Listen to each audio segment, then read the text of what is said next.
أعوذ بالله من الشيطان الرجيم بسم الله الرحمن الرحيم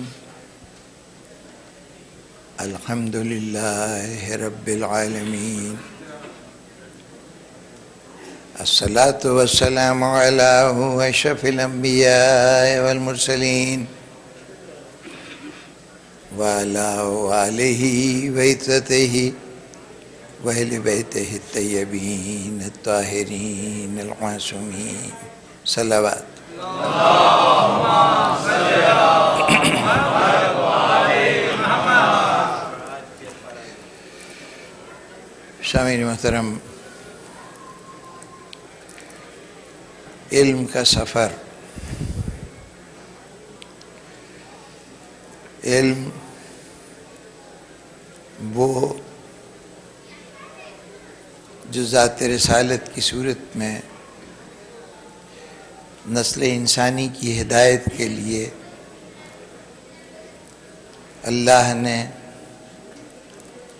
اپنی مخلوق پہ رحمت کرتے ہوئے ہم تک پہنچایا، وہ علم جو انسان کی نجات کا بھی ذریعہ ہے، ہدایت کا بھی سامان ہے، اور انسان کو حیوان کی سطح سے بلند کر کے اشرف المخلوقات بناتا ہے، وہ علم سوائے ذات رسول کے کہیں اور سے نہیں مل سکتا۔ سبحان اللہ۔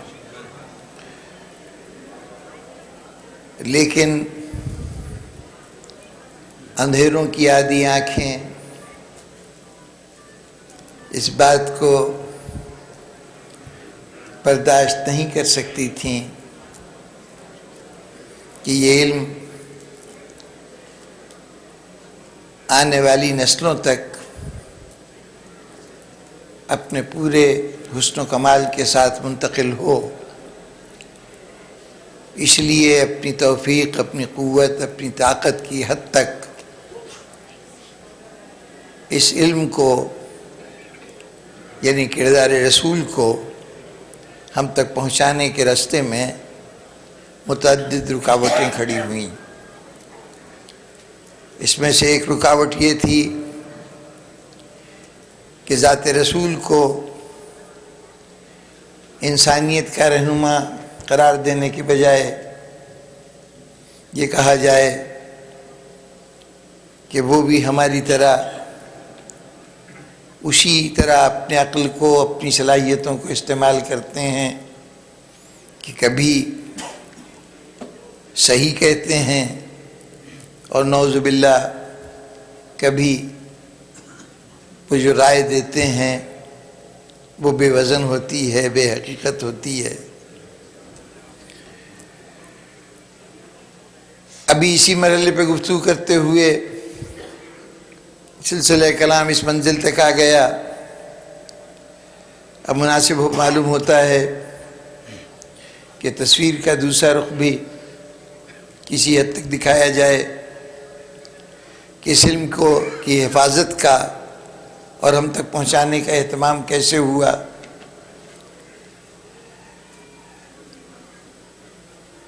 یوں سمجھیے کہ اب دونوں رویے متوازی طور پر پیش کرنے کی منزل آ گئی، لیکن اس مرحلے پر ایک بنیادی بات عرض کرنا چاہوں گا۔ اس سے پہلے بھی انسان کی ہدایت کے لیے اللہ کی طرف سے رہنمائی ہوتی تھی، اس سے پہلے بھی وہ علم آتا تھا جو انسان کو حیوانوں کے مقابلے میں فضیلت دے سکے۔ 1,24,000 انبیاء یہی علم لے کے آتے رہے، لیکن ان کے لائے ہوئے علم میں اور ان کے علم میں ایک بنیادی فرق یہ تھا کہ وہاں ہر نبی علم کو اپنی ذات سے باہر ایک خارجی صورت کے طور پر ایک ایکسٹرنل ایگزسٹنس کے ساتھ لے کے آتا تھا. نبی آ رہا ہے، علم کتاب کی صورت میں ساتھ آ رہا ہے. نبی رہے یا چلا جائے، کتاب موجود ہے، وہ علم کا ذریعہ ہے. ایک کم 1,24,000 پیغمبر اسی طرح ہدایت کرتے رہے، لیکن اس مرتبہ یہ منفرد بات ہے سوائے مسلمانوں کے پیغمبر کے، اور کسی پیغمبر میں یہ بات نہیں پائی جاتی کہ یہ واحد شخصیت ہے کہ یہاں علم کتاب کی صورت میں بعد میں آیا، کردار کی صورت میں پہلے آیا. اس سے پہلے علم کی پرسانیفیکیشن نہیں ہوئی تھی، مجسم ہو کے سامنے نہیں آیا تھا، لیکن پہلے مجسم علم کا تعارف کرایا گیا اور اس کے بعد کتابی علم کا تعارف کرایا گیا. دنیا نے دیکھ لیا کہ جب علم آتا ہے تو ہر طرف کی پھیلی ہوئی تاریکی میں صرف اس کا وجود ایسی روشنی کا باعث ہو جاتا ہے کہ جب اس کی طرف نگاہ اٹھتی ہے محسوس ہو جاتا ہے کہ یہ عام شخصیت نہیں ہے. جو دیکھتا ہے کوئی صادق کہتا ہے، کوئی امین کہتا ہے. غیر معمولی پن، دوسروں سے مختلف ہونے کا انداز وہ نمایاں طور پہ نظر آتا ہے. یہ آخر اس کی کیا ضرورت تھی؟ ایک سنت الہیہ 1,24,000 پیغمبروں میں قائم ہے کہ نبی کتاب لے کے آئے. یہاں کتاب کے ساتھ سنت، کتاب کے ساتھ کردار، یہ کیوں آیا؟ اس لیے آیا کہ سلسلہ نبوت جب تک جاری تھا، اللہ کی طرف سے علم نبی لے کے آتا، لفظوں پہ مشتمل ہوتا، کتاب کی صورت میں ہوتا. نبی دنیا سے تشریف لے جاتے، کتاب رہ جاتی. اب یہ کتاب، اس کے اندر وہ الفاظ ہیں جن الفاظ کو انسان نے بنایا ہے. جس لینگویج میں بھی قرآن کتاب خدا ہوگی وہ کسی نہ کسی انسان، ایک انسان یا بہت سے انسانوں کی بنائی ہوئی زبان پہ مشتمل ہوگی. زبان بنائی ہوئی انسان کی ہے، پیغام خدا کا ہے. اب انسان اپنی زبان کے لیے جو لفظ استعمال کرتا ہے اس کے معنی اس نے اپنی ڈکشنریز میں محفوظ کیے ہوئے ہیں. ایک ایک لفظ کے 10 15 معنی ہیں. 2-3 معنی ہونا تو ہر زبان کے لفظ کے اندر 2-3 استعمال اس کے معنی کو بدل دیتے ہیں. اب جب کتاب چھوڑ کر نبی گیا تو وہ لوگ جو اس زبان پر تھوڑی بہت قدرت رکھتے تھے یا جو اپنے آپ کو مذہبی نمائندہ کہتے تھے، انہوں نے کتاب کھولی، اس میں سے دیکھا کہ اس لفظ کے کتنے معنی ہیں جو معنی ان کو سوٹ کرتا تھا. انہوں نے کہا یہی اللہ کی مراد ہے. چنانچہ ہوتا یہ تھا کہ نبی جاتا تھا، کتاب رہتی تھی، دین نہیں رہتا تھا. زمانہ جاہلیت جس کو کہتے ہیں، جہالت نہیں، حضور سے پہلے کا دور زمانہ جہالت نہیں ہے، جاہلیت ہے. جاہلیت اور جہالت میں فرق کیا ہے؟ جہالت وہ ہے کہ نہ کتاب ہے نہ علم ہے. جاہلیت یہ کہ کتاب تو ہے، علم نہیں ہے. تو وہ کتاب چھوڑ کے چلا جاتا تھا. اب اس بات کے لیے چونکہ اللہ کو کوئی پرواہ نہیں تھی کہ نبی کے جانے کے بعد اس کا دین باقی رہتا ہے کہ نہیں باقی رہتا، اس لیے کہ اگلا نبی پھر آنے والا ہے، وہ آئے گا پھر اس کے معنی و مفہوم واضح کر دے گا، جو اللہ کی مراد ہے اسے واضح کر دے گا. لیکن اب جب آخری نبی بھیجا جا رہا ہے، خزانہ قدرت میں نبوت کا آخری گوہر ہے جو انسان کے ماتھے پہ سجایا جانے والا ہے، اب اس کے بعد تو کوئی نبی آئے گا نہیں. تو اب کیا کیا جائے؟ اگر انسانوں کی ڈکشنری پر انحصار کیا جائے تو انسان تو اپنی ڈکشنری سے کام لے کے پورے معنی و مفہوم کو بدلتا رہے گا، تو اللہ نے کہا اس دفعہ میں کتاب خالی نہیں بھیجوں گا بلکہ کتاب کے ساتھ اس کی ڈکشنری بھی بھیجوں گا۔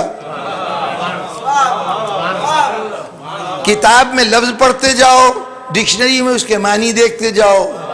کتاب کا نام قرآن تھا، ڈکشنری کا نام رسول تھا۔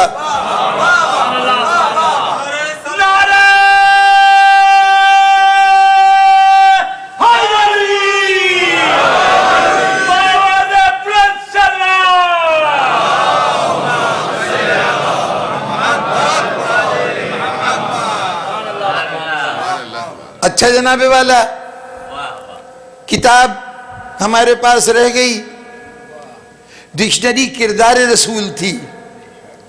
حضور دنیا سے تشریف لے گئے، اب وہ کردار تو نہیں ہے، اب آج کیسے مطلب لیں؟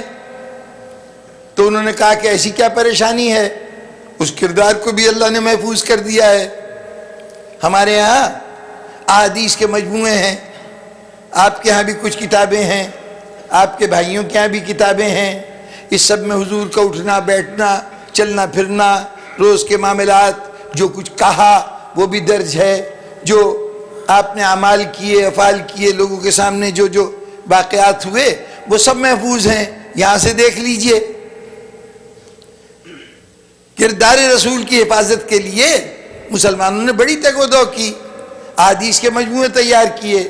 یہ سب کردار رسول ہی تو ہے نا، یہ سنت کی باتیں ہی ہیں، حدیث کا تذکرہ ہے، یعنی حضور نے جو کچھ کہا، جو کچھ کیا، اس کے مجموعے کتابیں ہیں۔ لیکن اگر اللہ کے منشا کے اظہار کے لیے لفظوں کے ذریعے سے اللہ کا مفہوم پوری طرح واضح ہو سکتا تو پھر کردار کی ضرورت نہیں تھی۔ اگر اللہ جو کچھ کہنا چاہتا ہے وہ لفظوں سے واضح ہو سکتا تھا تو بہترین لفظ تو خود قرآن تھے۔ بھئی قرآن بھی کوئی اور چیز تو نہیں تھی، وہی رسول کا کردار تھا، جب لفظوں میں ڈھلا تو قرآن بن گیا۔ قرآن مجید رسول ہی کی تصویر ہے، لفظوں کی تصویر ہے، ان کے اعمال کی، ان کے افعال کی، وہی لفظ موجود ہیں۔ اب اگر ان کے بجائے یہ الفاظ کسی محدث نے لکھے ہوں، کسی مورخ نے لکھے ہوں، کسی تاریخ لکھنے والے، حدیثوں کو جمع کرنے والے نے انہی الفاظ میں جمع کیا ہو کردار رسول، تو وہ اللہ سے بہتر تو کردار رسول نہیں بیان کر سکتا۔ اگر قرآن کی صورت میں بیان کیا ہوا کردار رسول ہماری ہدایت کے لیے کافی نہ ہو، کردار کو براہ راست دیکھنے کی ضرورت ہو، تو یہ جو کتابوں میں جمع ہوا کردار رسول ہے، یہ کیسے کردار کی تصویر بن سکتا ہے؟ الجھ تو نہیں گئی بات؟ ارے بھائی پہلے بھی الفاظ تھے نا قرآن، اور وہ الفاظ پوری طرح سے اس معنی کو اپنے اندر سمیٹ نہیں سکتے تھے، اس لیے کردار ساتھ بھیجا گیا۔ اب اگر اس کردار کی لفظی تصویر بنائی جائے تو یہ تصویر بھی اسی طرح سے امکان ہے کہ یہ کہے کچھ، لفظ موجود ہیں، پھر ڈکشنری دیکھی جائے گی۔ اس نے کہا من کنت مولا فاز علی مولا، تو ہم نے ڈکشنری دیکھنی شروع کی، مولا کے کتنے معنی ہیں۔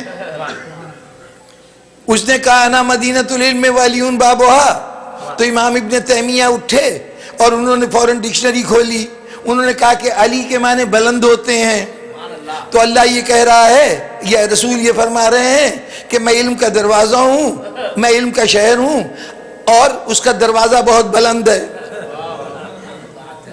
اب یہ بلندی چاہے اس علم کو نارسا بنا دے، اس تک پہنچنا ہی ممکن نہ رہے، لیکن باہر طور دروازہ بلند ہے۔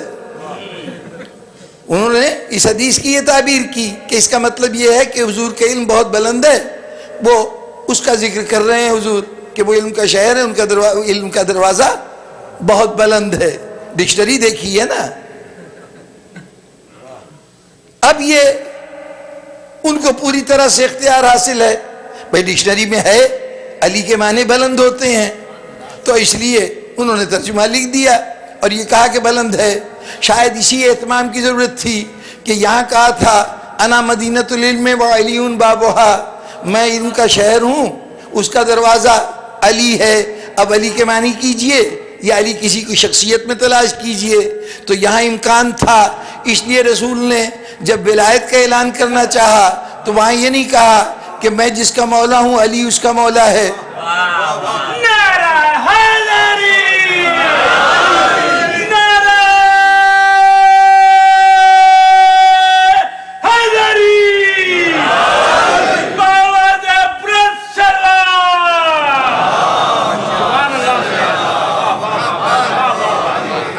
اس لیے کہ اگر اس پہ اکتفا کرتے کہ میں جس کا مولا اس کا علی مولا، تو کہہ دیتے کہ اس کا مطلب یہ ہے کہ میں جس کا مولا ہوں وہ سمجھ لے کہ اس کا مولا بہت بلند ہے، یہ مطلب لے لیا جاتا۔ اس لیے رسول نے ہاتھ پکڑ کر بازو اٹھا کر کہا من کن تو مولا ہو فہذا علی المولا۔ نعرہ حیدری، نعرہ حیدری، باواد برسلام۔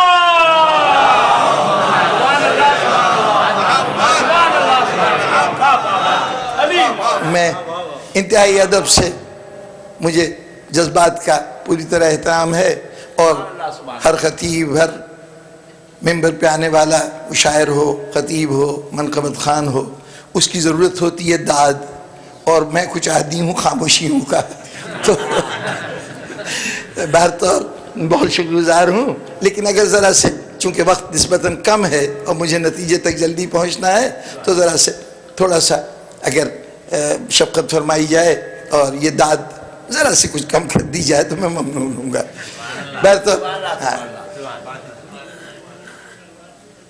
تو جناب والا یہ ڈکشنری جو ہے کردار کی،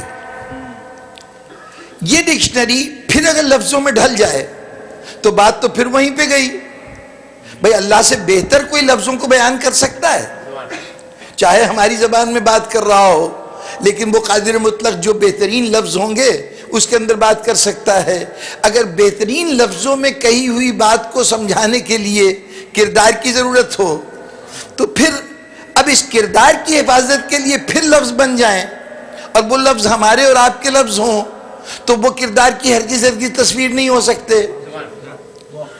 ویسے بھی اگر میرے نام کے معنی دیکھنے ہیں تو ڈکشنری میں دیکھ لیجئے، اگر میرا کوئی عہدہ، کوئی منصب ہے تو اس کا مفہوم بھی کتابوں میں مل جائے گا، لیکن میں کیا کرتا ہوں، میری شخصیت کیا ہے، یہ کتابوں کے اندر درج نہیں ہوگی۔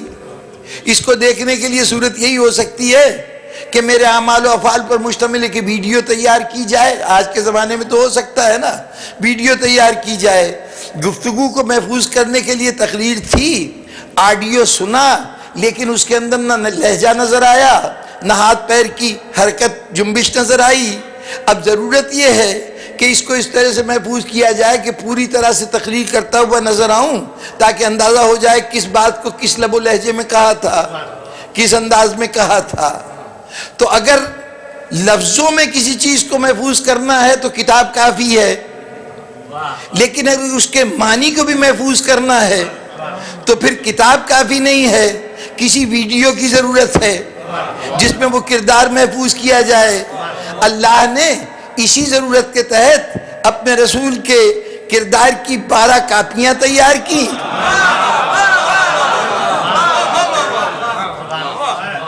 اور ہر زمانے کو ویڈیو فراہم کر دی کہ جب چاہو کردار کو دیکھنا ہو، لفظ قرآن میں پڑھتے رہنا، معنی دیکھنا ہو تو ان کے کردار کو دیکھتے رہنا۔ کردار کے ذریعے سے اس علم کی حفاظت، وہ جو الفاظ کی حفاظت تھی وہ ایک الگ کام ہے، وہ بھی اپنی جگہ ایک بہت بڑا میدان ہے، جو بخاری اور مسلم کی صورت میں اور اصول کافی و من لا یعذر الفقیہ کی صورت میں جو الفاظ میں کردار جمع کیا گیا ہے اس کی اپنی اہمیت ہے، اس کا الگ مقام ہے، لیکن اصل حفاظت کردار وہی ہو سکتی ہے کہ کردار کی تصویر بنائی جائے جو ہو بہو اس کی نقل کرے۔ اب اس ہو بہو کے مسئلے پر آ کے پھر مجھے رکنا پڑتا ہے، اس لیے کہ رسول کا کردار کتنا ہی جامع اور کتنا ہی کامل کیوں نہ ہو، لیکن وہ پوری انسانیت کی تصویر نہیں بن سکتا۔ رسول کے کردار کو ہمارے لیے نمونہ عمل بنایا گیا. ہمیں منشاء الہی سے آگاہ کرنے کا ذریعہ کردار رسول ہے. لیکن کردار رسول پوری انسانیت کی ترجمانی نہیں کر سکتا. ایک انسان ایک وقت میں ایک پوزیشن پہ ہوتا ہے. انسانی زندگی میں اتنی صورتیں اور اتنی شکلیں ہیں کہ اگر ایک پوزیشن ہو تو دوسری پوزیشن نہیں ہو سکتی. ایک اگر حاکم کی حیثیت سے ہے تو وہ یہ کیسے بتائے گا کہ محکوم کیسے ہوتا ہے. اگر ایک استاد کے طور پہ ہے تو وہ کیسے بتائے؟ وہ یہ تو بتا سکتا ہے کہ پڑھایا کیسے جائے, علم کیسے دیا جائے. یہ کیسے بتائے گا کہ علم حاصل کیسے کیا جائے. شاگرد کے لیے الگ کردار, استاد کے لیے الگ کردار. اطاعت کروانے والے اپنا حکم منوانے کا کردار الگ, حکم ماننے والے کا کردار الگ. حکم ماننے والے کو یہ بتانا ہے کہ کیسے ہر حکم کی اطاعت کی جاتی ہے, اور حاکم کو بتانا ہے کہ کسی دوسرے کی بات کے مقابلے میں اپنی بات کو کیسے منوایا جاتا ہے. دونوں کے کردار کے تقاضے الگ الگ ہیں. اب اللہ نے کہا کہ اطاعت کرو اللہ کی اور رسول کی, تو اب جب رسول کی اطاعت کرنی ہے تو رسول تو یہ بتا ہی نہیں سکتا کہ اطاعت کی کیسے جائے. ہماری ضرورت ہے اطاعت کرنا, رسول صرف یہ بتا سکتا ہے کہ کیسے اطاعت کروائی جاتی ہے, کی کیسے جاتی ہے وہ نہیں بتا سکتا. قرآن نے کہا یعلمہم الکتاب والحکمہ, رسول کو ہم نے اس لیے بھیجا کہ وہ کتاب کی تعلیم دے, حکمت کی تعلیم دے. کتاب و حکمت کی تعلیم دینا اس کا فریضہ ہے. معلم بن کے آیا ہے, استاد بن کے آیا ہے, ٹیچر بن کے آیا ہے. وہ یہ تو بتا سکتا ہے کہ اچھا سبق کیسے پڑھایا جاتا ہے, بہترین استاد کیسا ہوتا ہے. یہ کیسے پتہ چلے کہ بہترین شاگرد کیسا ہوتا ہے؟ جی وہ استاد کی تصویر تو کھینچ سکتا ہے, شاگرد کی تصویر کیسے کھینچی جائے؟ اچھا اگر کوئی صورت ایسی پیدا بھی ہو جائے کہ شاگرد کیسے بنا جائے, اطاعت کرنے والا کیسے بنا جائے, تو پھر ایک صورت ایسی ہے کہ جو لاکھ کوشش ہو رسول وہ ہو ہی نہیں سکتا.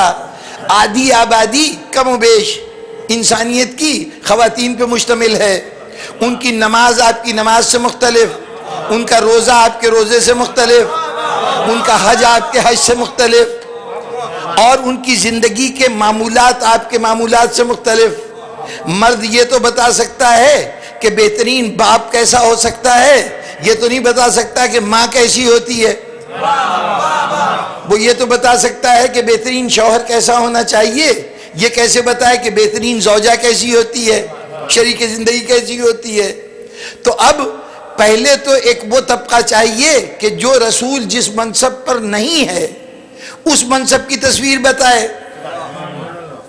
جی یعنی ایک ایسا اطاعت کرنے والا ہونا چاہیے کہ جو کہے کہ میں رسول کی یوں اطاعت کرتا تھا کہ جیسے اونٹنی کے پیچھے اونٹنی کا بچہ چلتا ہے, جہاں سے وہ قدم اٹھاتا تھا وہاں میں قدم رکھتا تھا. کوئی ایسا شاگرد ہو کہ جو یہ کہے کہ رسول مجھے علوم کے 1000 علوم انہوں نے تعلیم کیے اور ہر علم کے 1000 باب تھے, رسول خود مجھے بتاتے تھے, اور کہیں کوئی ایسی بات ہوتی تھی کہ جو میرے لیے نئی ہوتی تھی تو وہاں میں پوچھ کر مزید حاصل کر لیتا تھا. اتنا علم حاصل کرے اور اس طرح علم حاصل کرے کہ رسول دنیا کو یہ سند دے کے جائیں کہ جسے میرا علم چاہیے اس دروازے پہ آ کے کھڑے ہو جائیں. یعنی یہ اطاعت میں بھی, علم میں بھی, ان ساری باتوں میں وہ شبیہ بن سکے. لیکن اب اس پر بھی بات ختم نہیں ہوگی. ضرورت ہے کہ وہ جو نصف طبقہ ہے دنیا کا وہ کہے ہمارے لیے تو کوئی نمونہ نہیں. مردوں کے لیے تو رسول بھی ہیں اور اس کے بعد 12 کاپیاں بھی موجود ہیں کردار رسول کی, ہمارے لیے کوئی کاپی نہیں ہے. تو اس وقت ایک ایسی خاتون کی ضرورت ہے جو کم از کم اپنے کردار سے یہ نہیں بتائے گی کہ رسول کیا کرتے تھے, یہ نہیں بتائے گی کہ رسول کیا کرتے تھے. یہ آئینہ تو ہے کردار رسول کا, لیکن اتنا بے مثال آئینہ ہے, شاید دنیا کا واحد آئینہ کہ جو صرف یہ نہیں بتاتا کہ رسول کیا کرتے تھے، بلکہ یہ بھی بتاتا ہے کہ اگر رسول ہوتے تو اس مقام پر تو کیا کرتے۔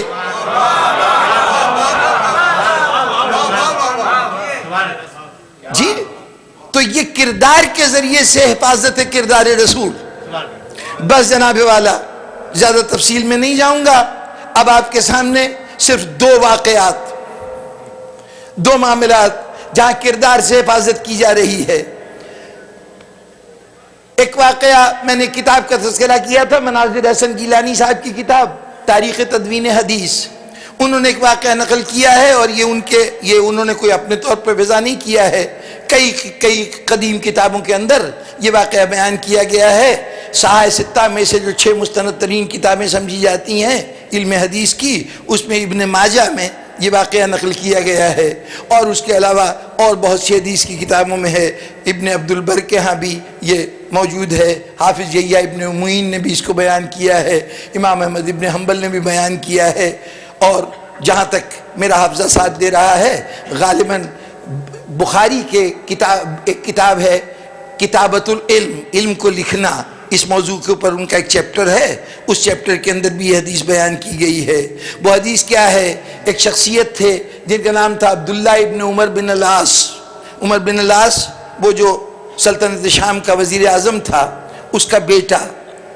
وہ نوجوانی کی حالت میں جب اس نے اور اس کے گھرانے والوں نے اسلام قبول کیا تو اسے حضور کی ذات نے اتنا فیسینیٹ کیا کہ وہ آ کے دربار میں بیٹھتا تھا۔ اب سارے بزرگ تو باتوں میں لگے ہوتے تھے، حضور سے سوال جواب بات چیت ہو رہی ہے، یہ نوجوان اس مرحلے پہ بیٹھ جاتا تھا اور جو کچھ حضور ارشاد فرماتے جاتے تھے اس کو لکھتا جاتا تھا۔ روایت یہ بتاتی ہے کہ وہ لکھتا جاتا تھا، وہ حدیث جمع کرتا رہا۔ ایک دن کچھ بزرگوں نے، نام نہیں دیا گیا کون تھے، لیکن انہوں نے کہا کہ میاں یہ تم کیا کرتے رہتے ہو کہ حضور کچھ کہتے ہیں تم فوراً لکھ لیتے ہو؟ ارے حضور کبھی غصے میں ہوتے ہیں، کبھی حضور ناراض ہوتے ہیں، کبھی خوش ہوتے ہیں، اس میں بہت سی باتیں جیسے ہم لوگ کرتے ہیں کہ اس وقت قابو سے باہر ہو گئے اور عقل و خرد سے بیگانی باتیں کر دیتے ہیں، تو نعوذ باللہ رسول بھی ایسی باتیں کر دیتے ہیں۔ تو سب باتیں نہ لکھ لیا کرو رسول کی، نہ لکھ لیا کرو۔ اب جب بزرگوں نے منع کیا تو کم سن لڑکا اس کے وہ کہاں ان سے ٹکر لیتا، اس نے لکھنا چھوڑ دیا۔ ایک دن حضور نے خود پوچھا کہ روز تو قلم کاغذ لے کے آتے تھے، جو میں کہتا تھا لکھتے تھے، اب کیا ہو گیا نہیں لکھتے؟ کہا حضور میں کیا کروں، مجھے بڑے بڑوں نے سمجھایا ہے کہ حضور کی ہر بات کو لکھا نہ کرو، اس لیے کہ آپ کبھی غصے میں بھی ہوتے ہیں کبھی خوش بھی ہوتے ہیں۔ تو حضور نے ارشاد فرمایا کہ جس خدا کے ہاتھ میں میری جان ہے، وہ میں اس کی قسم کھا کے کہتا ہوں کہ میں چاہے غصے میں کچھ کہوں اور چاہے خوشی میں کچھ کہوں، جو کچھ کہوں گا حق کہوں گا۔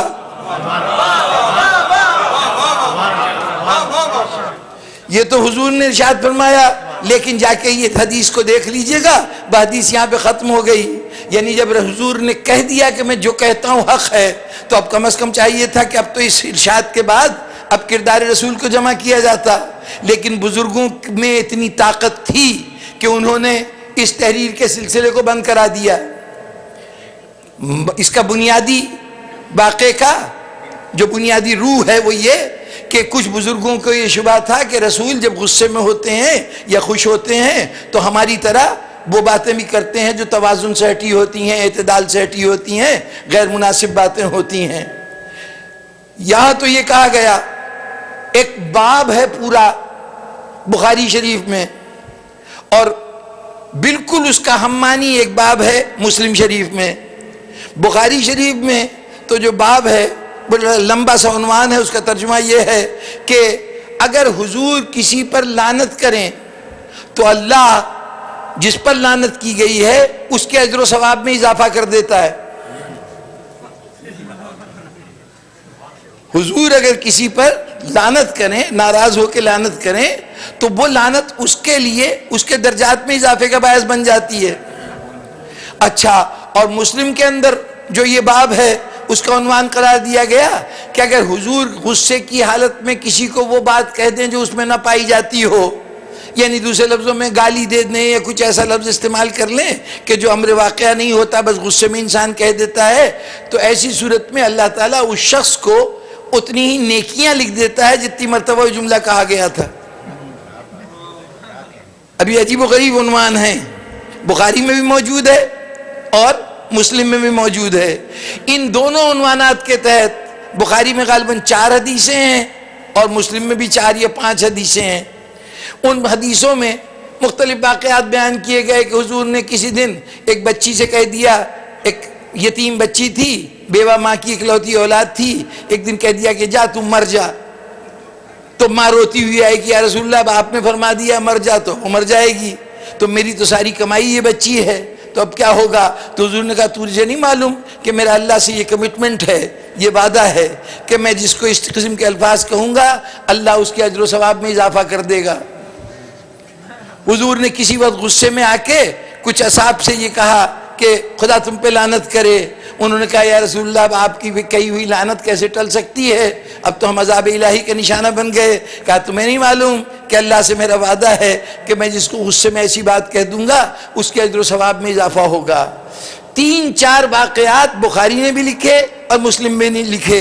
روح کیا ہے ان واقعات کی کہ رسول غصے میں اسی طرح نعوذ باللہ بے قابو ہو جاتے تھے جیسے ہم اور آپ بے قابو ہو جاتے ہیں، اور منہ میں جو کچھ آتا تھا وہ کہہ دیا کرتے تھے، اس میں ناروا الفاظ بھی ہوتے تھے، لعنتیں بھی ہوتی تھیں، یہ اس طریقے سے بیان ہوتا رہا۔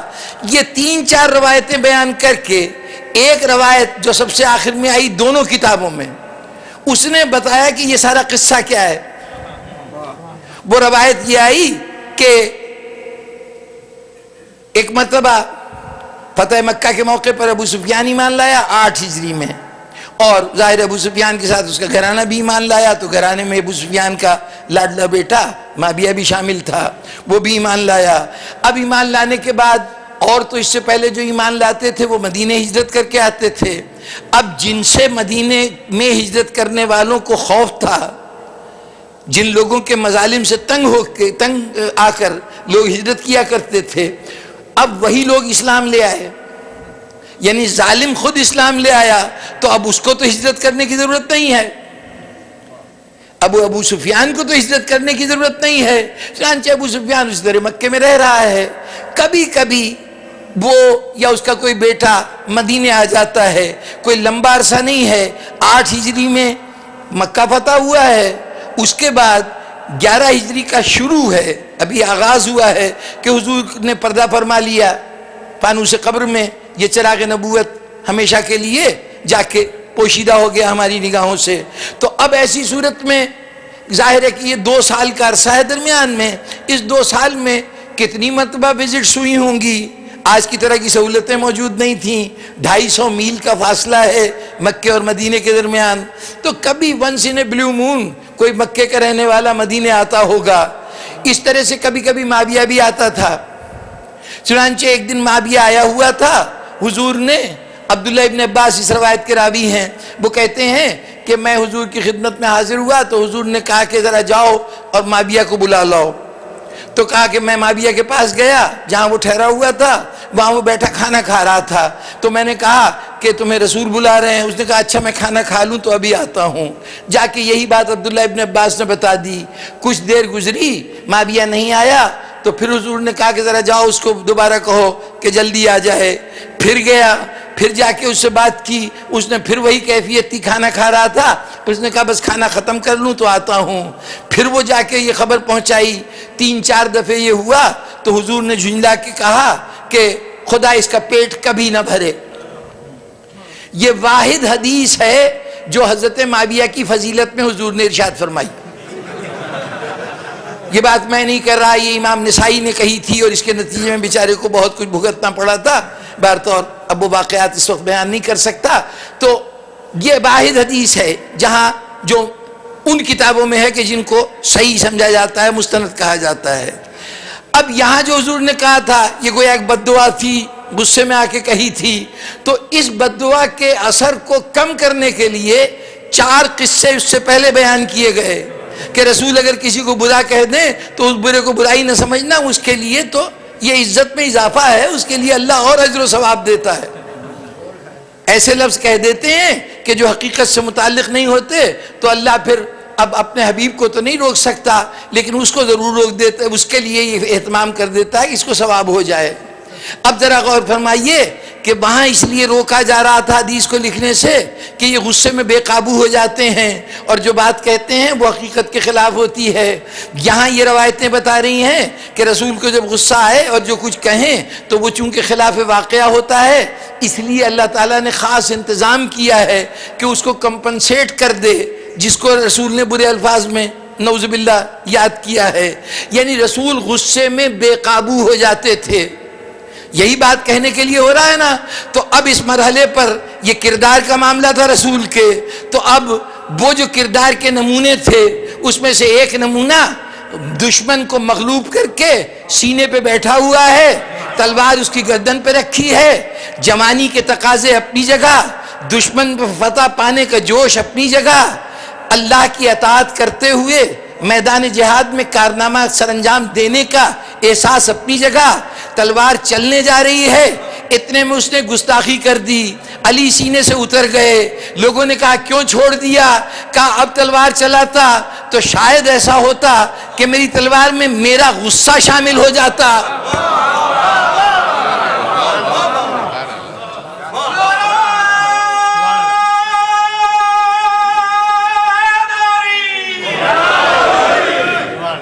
اب یہ محافظین کردار رسالت ہیں کہ اگر علی یہاں پر یہ بتا رہے ہیں کہ دیکھو ایک وسیع رسول، جانشین رسول، تربیت یافتہ بارگاہ رسالت سے، شاہکار تربیت رسول، اس کا یہ عالم ہے کہ وہ اس موقع پر جب جوش اپنی انتہاؤں پہ ہو اور جہاں دنیا اس عمل کو یہی سمجھے گی کہ یہ تائید، یہ اطاعت خدا میں ہو رہا ہے، جہاد کر رہے تھے علی کوئی اپنی ذات کے لیے تو نہیں کر رہے تھے، یہ احساس ہے کہ یہ خدا کی اطاعت کرتے ہوئے عمل سر انجام دے رہا ہوں، اس مرحلے پر بظاہر اس تلوار کا رکنا ناممکن ہے جو اس کیفیت سے چلنے جا رہی ہو، لیکن علی بتا رہے ہیں کہ اگر مجھے اپنے غصے پہ اتنا اختیار ہے کہ اس میں اپنی ذات کو شامل نہیں ہونے دیتا، تو کیا رسول غصے میں ایسا بے قابو ہو جائے گا؟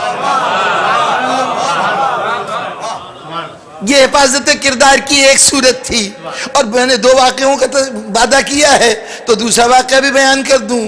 حدیث قصہ کی آپ لوگ تلاوت کرتے ہیں، ترجمے پہ بھی نظر جاتی ہوگی، اس میں بڑی دلچسپ بات ہے۔ باہر سے امام حسن آئے، جناب رسالت میں آپ چادر اوڑھے ہوئے استراحت فرما رہے ہیں، حدیث قصہ ہے نا ذہنوں میں، تفصیل میں جانے کی ضرورت نہیں ہے، حضور آ کے آرام فرما رہے ہیں، چادر کے اندر جسم پوشیدہ ہے، اتنے میں امام حسن داخل ہوئے اور آ کے ایک جملہ کہا کہ مجھے نانا کی خوشبو آ رہی ہے، مجھے نانا کی خوشبو آ رہی ہے۔ ماں نے کہا ہاں بیٹے تمہارا خیال صحیح ہے، نانا وہ استراحت فرما رہے ہیں۔ امام گئے اور جا کے وہ بھی چادر میں شامل ہو گئے، اتنے میں امام حسین آئے۔ اب ظاہر ہے کہ کم سنی کا زمانہ ہے، چھوٹے چھوٹے بچے ہیں، داخل ہوتے ہی پہلی بات ماں کو سلام کیا، ماں سے سلام کا جواب لیا، اور اس کے بعد فوراً یہ بات مجھے تو نانا کی خوشبو آ رہی ہے۔ کچھ دیر کے بعد علی آئے، انہوں نے بھی یہی جملہ کہا۔ اب یا تو یہ کہیے کہ یہ لوگ پہلے سے پلان بنائے ہوئے تھے کہ ہمیں جا کے یہ جملہ کہنا ہے، یا کوئی بات تھی، کوئی خوشبو تھی کہ جو آ رہا تھا اتنی غیر معمولی خوشبو تھی کہ اس کو سونگھ لیتے تھے۔ ایک صاحب نے اپنے کو وہ ہماری جماعت سے ہی وابستہ قرار دیتے ہیں، انہوں نے کہا کہ جناب کوئی رسول اللہ کوئی گلاب کا پھول تھا کہ اس کی خوشبو آ رہی تھی؟ تو اب تفصیلی جواب کا وقت تو نہیں ہے، لیکن اتنی سی بات ہے کہ یہ سوال اس طرح تو نہیں، اس طرح سے بدلی ہوئی شکل میں ہمارے ایک بہت بڑے عالم گزر چکے ہیں، مولانا سبط حسن صاحب قبلہ علی اللہ مقامہ، جو اس جدید خطابت کے بانی ہیں، 30s کے عالموں میں سے ہیں، اور انہوں نے یہ انداز اختیار کیا تھا، ورنہ اس سے پہلے خطابت کا رنگ وہی تھا جو عراق اور ایران کے اندر روضہ خوانی کا انداز ہوتا ہے، اس کو علمی تقریروں میں تبدیل کرنا یہ مولانا سبط حسن صاحب قبلہ کا انداز تھا۔ انہوں نے کسی تقریر میں ذکر کیا کہ جب فتح مکہ ہوا اور جناب امیر علیہ السلام کو لے کر رسول خانہ کعبہ کے بتوں کو توڑ رہے تھے، تو ایک بت جو تھا ذرا بلندی پہ لگا تھا، تو حضور نے کہا کہ علی تم میرے کاندھے پہ سوار ہو جاؤ. علی نے کہا یا رسول اللہ یہ تو بے ادبی ہے, میں کاندھے پہ سوار نہیں ہو سکتا, آپ میرے کاندھے پہ سوار ہو جائیں. تو حضور نے کہا کہ تم میرا بوجھ نہیں اٹھا سکو گے, تم میرا بوجھ نہیں اٹھا سکو گے. اور شاید ایسا کوئی واقعہ ہوا بھی کہ عملی طور پر کوشش کی گئی لیکن حضرت علی سے رسالت کا بوجھ نہیں اٹھ سکا. تو حضور نے کہا کوئی بات نہیں, آؤ میرے کاندھے پہ سوار ہو جاؤ. اور علی نے کاندھے پہ سوار ہو کے اس بت کو توڑ دیا. وہ اگلے دن کوئی پرچہ آ گیا جس میں لکھا تھا کہ حضور, وہ ایک قصہ ہے کہ جب حضور ہجرت کے لیے جا رہے تھے تو راستے میں آپ کو ٹھوکر لگی اور پیر آپ کا زخمی ہو گیا جس سے چلنے میں دشواری ہو رہی تھی.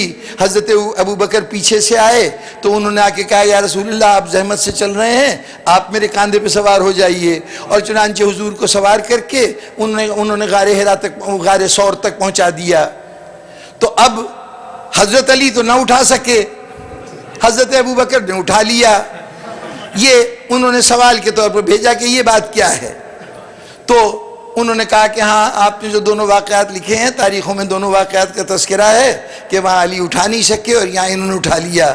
تو اس کا جواب میں آپ کو یہ دوں گا کہ آپ یوں کیجئے کہ ذرا گھر سے باہر نکلیے, آسمان پہ سورج چمک رہا ہے, اس کی طرف ہاتھ کیجئے. کتنی دیر کر سکتے ہیں؟ 10 منٹ, 15 منٹ, 20 منٹ آپ ہاتھ اطمینان سے ادھر کر سکتے ہیں. سینہ کیجئے, پیر کیجئے, تمام جسم کے اعضاء کیجئے. آپ اطمینان سے دھوپ کے سامنے کھڑے رہ سکتے ہیں. لیکن اگر میں آپ سے کہوں کہ ذرا آنکھوں میں آنکھیں ڈال کے سورج کو دیکھیے تو صحیح, تو آنکھ جھپک جائے گی. یہ کیا بات, ہاتھ رکھیں تو رہ سکتا ہے, سینہ سورج کے سامنے ہو تو ہو سکتا ہے, پیر سامنے ہو سکتا ہے. یہ آنکھیں اگر سورج کے سامنے کی تو اب آنکھیں برداشت نہیں کر پا رہی. کہ بات اتنی سی ہے کہ نور یہاں بھی ہے, نور وہاں بھی ہے. جہاں نور نہیں تھا اس پر تو نور کا کوئی اثر نہیں, لیکن جہاں نور موجود ہے وہ اس نور کا مقابلہ نہیں کر سکتا. جو اس جنس سے ہو جس جنس سے رسالت وابستہ ہے تو اس کے لیے تو رسالت کا بوجھ ہے, ورنہ تو حیوان بھی رسالت کا بوجھ اٹھا لیتے ہیں.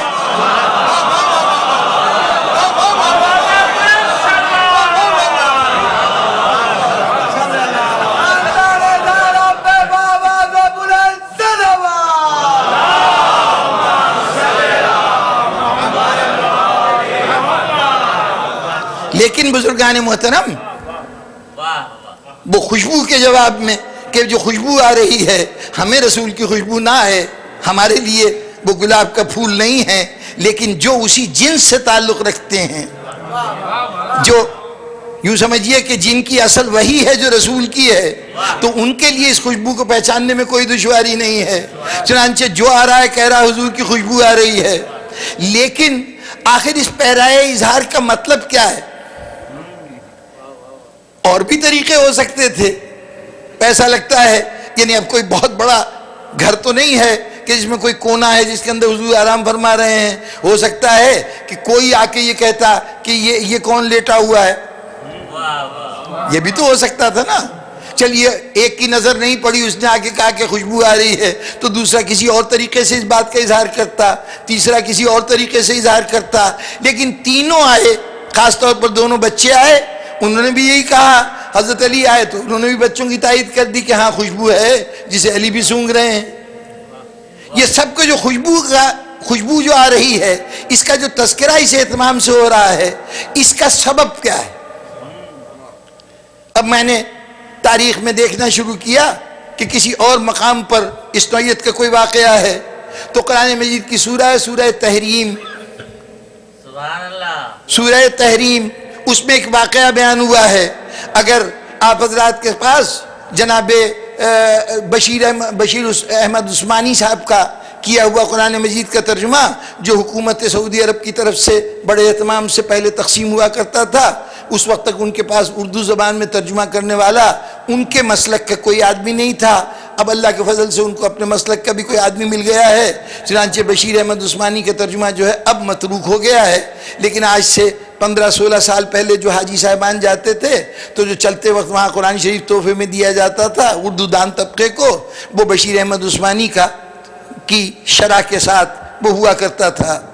اس میں سورہ تحریم میں ارشاد ہو رہا ہے کہ اے رسول، یہ ہم نے تمہیں وہ خبر دے دی کہ جو تمہاری بیویوں سے متعلق تھی، اور وہ حیران ہو کے پوچھ رہی تھی کہ آپ کو یہ خبر دینے والا کون ہے۔ اے رسول، تم ان کی بالکل پرواہ نہ کرو، ان دو عورتوں کے تو دل ٹیڑھے ہو گئے ہیں، دل ٹیڑھے ہو گئے ہیں، اور یہ جو اللہ تمہیں ان کے بدلے میں، تم فکر نہ کرو، اگر اللہ چاہے اور تم خواہش کرو تو تمہارے لیے نمازی عورتیں، عبادت گزار عورتیں، شوہر کی اطاعت کرنے والی عورتیں، روزے دار عورتیں، کنواری عورتیں، شادی شدہ عورتیں، جیسی خاتون چاہو تمہاری شادی اس کے ساتھ ہو سکتی ہے۔ معلوم ہے جن دو کا تذکرہ ہو رہا تھا شاید ان کا شمار نہ نماز گزاروں میں ہے نہ روزے داروں میں ہے، یعنی جو کچھ کہا جا رہا ہے کہ ان کے بدلے میں ہم ایسی دے سکتے ہیں، تو اس کا مطلب ہے جتنی صفتیں بیان کی گئی ہیں یہ ان صفتوں سے خالی ہیں۔ بات قرآن کا یہ ارشاد کہ ان کے دل ٹیڑھے ہو گئے ہیں، یہ یعنی صراط مستقیم سے ان کے دل ہٹے ہوئے ہیں، یہ ارشاد۔ اب اس کی تشریح و توضیح جائیے بشیر احمد عثمانی کا وہ قرآن پڑھ لیجئے، اس کے حاشیے میں تفصیل دیکھ لیجئے، وہاں نہیں تو آج کے زمانے کی سب سے معروف تفسیر قرآن تفہیم القرآن کے نام سے جانی جاتی ہے، ابو الاعلیٰ مودودی، سید ابو الاعلیٰ مودودی نے وہ لکھی ہے، بڑی خوبصورت زبان میں اس کی تالیف ہوئی ہے، اس میں سورہ تحریم کھولیے اور پورا واقعہ پڑھ لیجئے، پوری تفصیل موجود ہے۔ وہ دو خواتین کون سی ہیں، واقعہ کیا ہوا تھا، کس بات پر کہا جا رہا ہے ان کے دل ٹیڑھے ہو گئے ہیں، قصہ یہ ہوا۔ اب اس کی تفصیل میں عرض کر دوں، وہ مختصر سے لفظوں میں، تفصیل کے لفظ سے گھبرائیے گا نہیں۔ حضور کی ازواج میں ایک خاتون ہے جن کا نام ہے زینب بنت جہش۔ یہ زینب بنت جہش جو ہیں یہ جناب رسالت مآب کے خاندان کی خاتون ہیں، یہ بھی آپ کی پھوپھی کی بیٹی ہیں، اس اعتبار سے خاندان کی فرد ہیں۔ تو جو یوں سمجھیے کہ جو ہاشمی جمال تھا، جو ہاشمی شکل و صورت تھی، ان سب کی وہ مالک تھیں، اس لیے خواتین میں ان کا مقام شکل و صورت کے اعتبار سے میں زیادہ تفصیلات اس موضوع پہ نہیں کیا کرتا، اس لیے کہ میں سمجھتا ہوں کہ امہات المومنین یقیناً ان کا مرتبہ ایسا ہے کہ ان کی شکل و صورت کو ہمیں بحث میں نہیں لانا چاہیے، ان کی بات نہیں کرنی چاہیے۔ ہاں مجبوری ہو جاتی ہے وہاں جہاں کوئی خاتون خود اپنے حسن و جمال کا تذکرہ کر رہی ہو،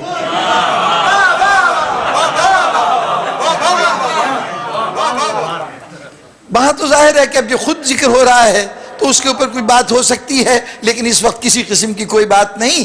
میں تو صرف اتنی سی بات عرض کر رہا ہوں کہ یہ دوسری خواتین میں کچھ ممتاز تھیں، تو وہ جو محبت رسول سے اپنے آپ کو کسی حد تک محروم سمجھتی تھیں، ان کے لیے ایسی خواتین سخت خطرے کے باعث تھیں کہ جن کو اللہ نے کوئی خاص صفت دے رکھی ہو جو ان میں نہ ہو۔ چنانچہ نتیجہ یہ ہوا کہ وہ ہر وقت کی کوشش ہوتی تھی کہ حضور زینب بنت جہش کے پاس کب گئے، کب تشریف لائے، ان سے بات کرتے ہوئے رویہ کیا تھا۔ ایک دن زینب بنت جہش کے پاس کہیں سے شہد آیا تحفے میں، آپ نے اس شہد کو اٹھا کے رکھ دیا۔ اب دوسری بیویاں سمجھ گئیں کہ اس لیے رکھا گیا ہے کہ حضور کو شہد بہت پسند ہے، تو زینب اس انتظار میں ہے کہ حضور آئیں گی تو ان کو پیش کر دوں گی، یہ سوچ کر یہ رکھا گیا ہے شہد۔ اب ان کے دل میں وہ ہونے لگا کہ حضور یہاں سے شہد کھائیں گے، ظاہر ہے جو مزاج کے مطابق کوئی خدمت کرے گا تو وہ پسندیدگی کی لسٹ میں اس کا نام لیا جائے گا، تو اس اعتبار سے ان کو اندیشہ ہوا کہ اس کے نتیجے میں حضور جناب زینب بنت جہش کو شاید کچھ زیادہ پسند کرنے لگیں، اس قسم کا خیال دل میں آیا۔ چنانچہ دونوں نے آپس میں ایک منصوبہ بنایا، اور اس منصوبے کو کسی اور سے نہیں ذکر کیا، لیکن آپس میں دونوں کا منصوبہ تھا۔ یہی قرآن مجید نے کہا ہے کہ ان کو حیرت ہے کہ تمہیں کس نے خبر بتایا، وہ نہیں معلوم کہ اللہ علیم و خبیر ہے اور اس نے یہ خبر تم تک پہنچا دی ہے۔ بہر طور وہ منصوبہ کیا تھا کہ کچھ دیر حضور گئے زینب بنت جہش کے ہاں، وہاں شہد کھا کے، اور پھر اس کے بعد اتفاق سے ایک دوسری زوجہ کا سامنا ہو گیا۔ جیسے ہی رسول تشریف لائے فوراً اس خاتون نے کہا یا رسول اللہ آپ سے تو ایک چیز ہوتی ہے مغافیر، مغافیر ایک خاص گوند کا نام ہے جو عرب کے کسی درخت کے اندر کسی جھاڑی میں پیدا ہوتی ہے، بہت بدبودار وہ گوند ہوتی ہے، اس میں سے جو رس نکلتا ہے، جو اس میں سے دودھ نکلتا ہے، وہ جم کے ایک گوند کی صورت اختیار کر لیتا ہے اور وہ بڑا بدبودار ہوتا ہے۔ تو کہا گیا کہ یا رسول اللہ آپ کے دہن مبارک سے تو مغافیر کی بو آ رہی ہے۔ حضور کو بو سے حضور سخت ناپسند فرماتے تھے، خوشبو سے بڑا خصوصی لگاؤ تھا۔ آپ نے کہا کہ میں نے تو کوئی ایسی چیز نہیں کھائی کہ جس میں سے بو آئے۔ پھر اس کے بعد دوسری بیگم کے پاس گئے، انہوں نے بھی دیکھتی کہا یا رسول اللہ آپ کے تو دہن مبارک سے مغافیر کی بو آ رہی ہے، وہی جملہ دہرا دیا۔ اب دو نے یہ بات کہی تو اس پر غالباً حضور نے یہ ارشاد فرمایا کہ اچھا اس کا مطلب ہے کہ مجھے اب شہد نہیں کھانا چاہیے۔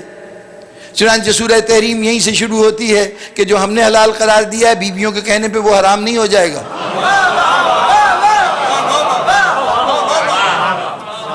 جی اچھا یہ بات ہو گئی۔ اب ایک بات پیش نظر رہے کہ اللہ کی حکمت کا یہ بنیادی اصول ہے کہ جس کو وہ نبی بنا کے بھیجتا ہے، جس کو رسول بنا کے بھیجتا ہے، وہ اپنی ذات میں بے پناہ پبلک اٹریکشن رکھتا ہے۔ اگر اس کی ذات میں اٹریکشن نہ ہو، یہ کہا گیا کہ رسول اگر ہم تمہیں سخت مزاج بناتے، اگر ہم تمہیں سخت مزاج بناتے تو لوگ تم سے دور ہٹ جاتے، ہم تو تمہیں سخت مزاج بنا کے ہم نے تمہیں نہیں بھیجا۔ حضرت موسیٰ کو فرعون کے پاس بھیجا جا رہا ہے تو کہا جا رہا ہے موسیٰ وہاں جا رہے ہو ہمارا پیغام دینا، وہ باغی ہو گیا ہے، اس کو صراط مستقیم دکھانا، لیکن دیکھو لہجہ جو ہے وہ ذرا نرم رکھنا۔ بادشاہ سے بات کر رہے ہوگے نا تو بادشاہ کی رعونت کسی سخت لہجے کو برداشت نہیں کر سکے گی۔ اگر پہلے ہی جملے پر اس نے سننے سے انکار کر دیا تو پھر تبلیغ کیا کرو گے؟ تو کم از کم لہجے کو اتنا نرم رکھنا کہ تمہارا پیغام وہاں تک پہنچ جائے۔ تو نبی کی ذات میں کوئی ایسی بات جو لوگوں کو ان سے دور کر دے، وہ کوئی یہ کبھی اللہ کے نظام میں یہ بات نہیں ہوئی۔ لوگ کہتے ہیں کہ حضرت ایوب ایک پیغمبر تھے جو بڑا صبر کرتے تھے، اور ان کے صبر کا ایک قصہ یہ بیان کرتے ہیں کہ ان کے جسم میں بہت جگہ بہت زخم تھے، ان زخموں میں کیڑے پیدا ہو گئے تھے، اور حضرت ایوب ان کیڑوں کو اگر کہیں گر جاتے تھے تو اٹھا کے رکھ دیتے تھے اپنے زخم پہ کہ اللہ نے میرے جسم کو ان کا رزق بنایا ہے۔ تو ہمارے علماء نے کہا کہ یہ واقعہ ہو ہی نہیں سکتا، کسی کے جسم میں کیڑے رینگ رہے ہوں، وہ نیچے گر رہے ہوں، وہ کیڑوں کو اٹھا کے زخم پہ رکھ رہا ہو۔ بتائیے ایسے شخص کے قریب کوئی سلجھا ہوا انسان 2 گھڑی بھی رک سکتا ہے؟ نبی میں کوئی ایسی بات نہیں ہو سکتی جو لوگوں کو اس سے دور کرے۔ یہ بنیادی ضروریات میں سے ہے نبوت کی۔ اب اگر غور فرمائیے کہ کسی کے لباس سے بو آ رہی ہو، کسی کے موزوں سے بو آ رہی ہو، کسی کے جسم سے بو آ رہی ہو، وہ قابل برداشت ہو جاتی ہے، لیکن اگر کسی کے منہ سے بدبو آ رہی ہو تو یہ ہم سب کا تجربہ ہے کہ وہ چاہے کتنا عزیز ہو، کتنا پیارا ہو، لیکن اس کی یہ بو برداشت نہیں ہوتی، منہ کی بو برداشت نہیں ہو سکتی۔ اب رسول کی 2 بیویاں، ایک نہیں 2، اب تو ان کی گواہی تو قابل قبول ہے۔ 2 بیویاں یہ کہہ رہی ہیں کہ آپ کے دہن مبارک سے بو آ رہی ہے۔ اب لاکھ اس کی تردید کی جاتی رہے، قرآن کی آیت آئے، لوگ کہیں کہ یہ بات رسول کی ذات کے بالکل منافی ہے، آپ کے شایان شان نہیں کہ آپ کے دہن مبارک سے بدبو آئے، لیکن لوگ کہیں گے کہ کیا تم بیویوں سے زیادہ جانتے ہو؟ جی ان سے زیادہ اور کون معتبر ہو سکتا ہے اس بات کی گواہی کے لیے کہ رسول کے دہن مبارک سے بو آ رہی تھی یا بدبو آ رہی تھی؟ اب چونکہ الزام لگا ہے ایسوں کی جانب سے جن کے لگائے ہوئے الزام کو ٹھکرانا بڑا مشکل ہے، لاکھ اللہ کہہ رہا ہے کہ یہ سازش تھی، انہوں نے جان بوجھ کے یہ حرکت کی ہے، لیکن جو دشمن ہے وہ تو کہے گا کہ رسول تو خود ہی آیتیں بناتے تھے، انہوں نے اپنے ڈیفنس میں یہ آیت بنا لی، ورنہ بیویاں تو کہہ رہی کہ بدبو آتی تھی۔ تو اب ایسے گواہوں کی ضرورت تھی کہ جو رسول کے جسم کے خوشبو کی گواہی دیں اور ان کی گواہی پہ شک نہ ہو سکے۔ اب سمجھے آپ؟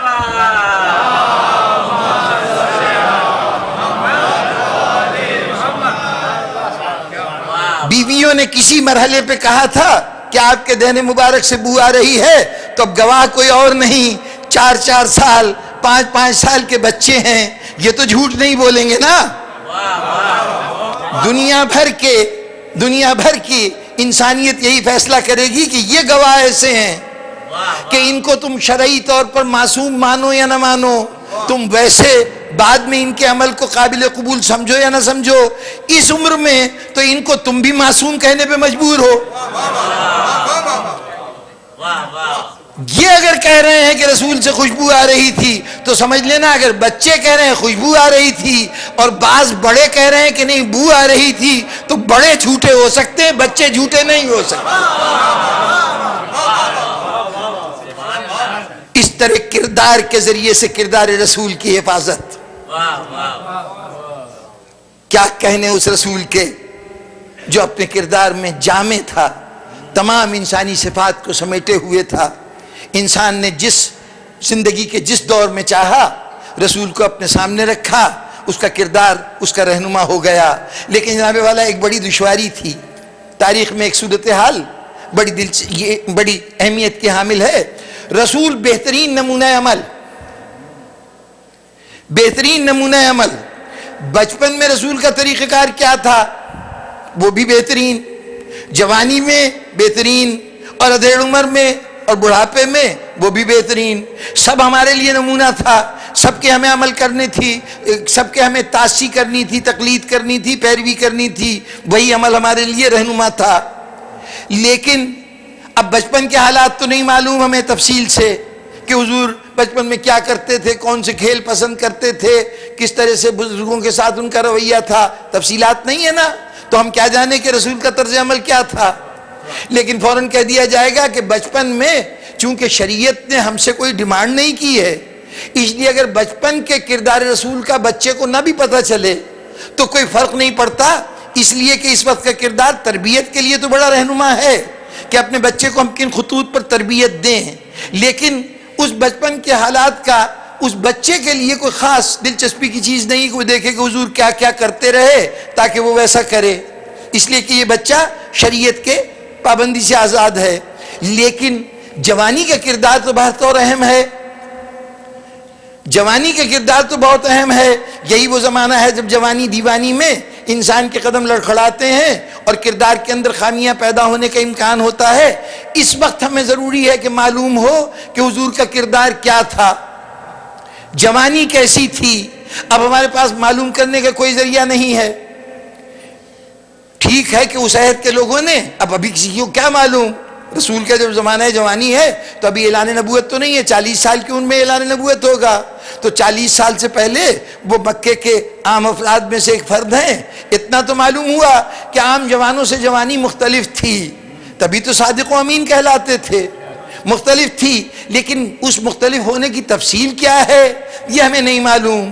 ہمیں جوانی ہی میں سب سے زیادہ نمونہ عمل کی ضرورت تھی، اس وقت ہم نے لاپرواہی سے کام لیا، ہمارے مورخ نے توجہ نہیں دی اور رسول کی جوانی کو محفوظ نہیں کیا۔ اب جتنا کردار ہمارے سامنے آیا یہ 40 سال کے بعد کا کردار ہے، 40 سال کے پہلے کا نہیں ہے۔ یہ حدیث کی کتابوں میں جو کچھ جمع ہے یہ سب 40 سال کے بعد ہے، تاریخ کی کتابوں میں جو تفصیلات ہیں 40 سال کے بعد ہیں۔ 40 سال سے پہلے جب سب سے زیادہ رہنمائی کی ضرورت ہے، جب کوئی نمونہ عمل سامنے ہو جو چراغ کی طرح روشن ہو کر ہمیں راستہ بتائے کہ زندگی کیسے گزاری جائے، تو اب چاہیے تو یہ تھا کہ انسان تلاش و جستجو کر کے رسول کی جوانی کو بھی دوبارہ اپنے حافظے میں لانے کی کوشش کرتا۔ جو لوگ رسول کی جوانی کی تفصیلات سے واقف تھے ان سے رابطہ کرتا اور ان سے پوچھتا کہ آپ کی جوانی کیسے گزری، کیا کیفیتیں تھیں، تاکہ اپنے لیے نمونہ عمل بنا سکتا۔ اس وقت کے مسلمان نے جو سامنے دیکھ رہا تھا اس کی حفاظت نہیں کی تو جو نہیں دیکھا اس کی حفاظت کیا کرتا۔ اللہ نے اپنی حجت تمام کر دی تھی، نبی کی صورت میں ہر دور کا بہترین کردار فراہم کر کے حجت تمام کر دی تھی، اب اس کے میں کوئی ادھار نہیں تھا۔ لیکن انسان اپنی بدبختی سے رسول کی جوانی کو محفوظ نہیں کر سکا، تو اللہ نے کہا کہ اچھا اب حق تو نہیں ہے تمہارا، لیکن ہم تم پہ رحمت کیے دیتے ہیں کہ ہم یہ کرتے ہیں کہ تم یہ دیکھنا چاہتے ہو رسول کی جوانی کیسی تھی، لو ہم رسول کی جوانی کو واپس بھیج دیتے ہیں۔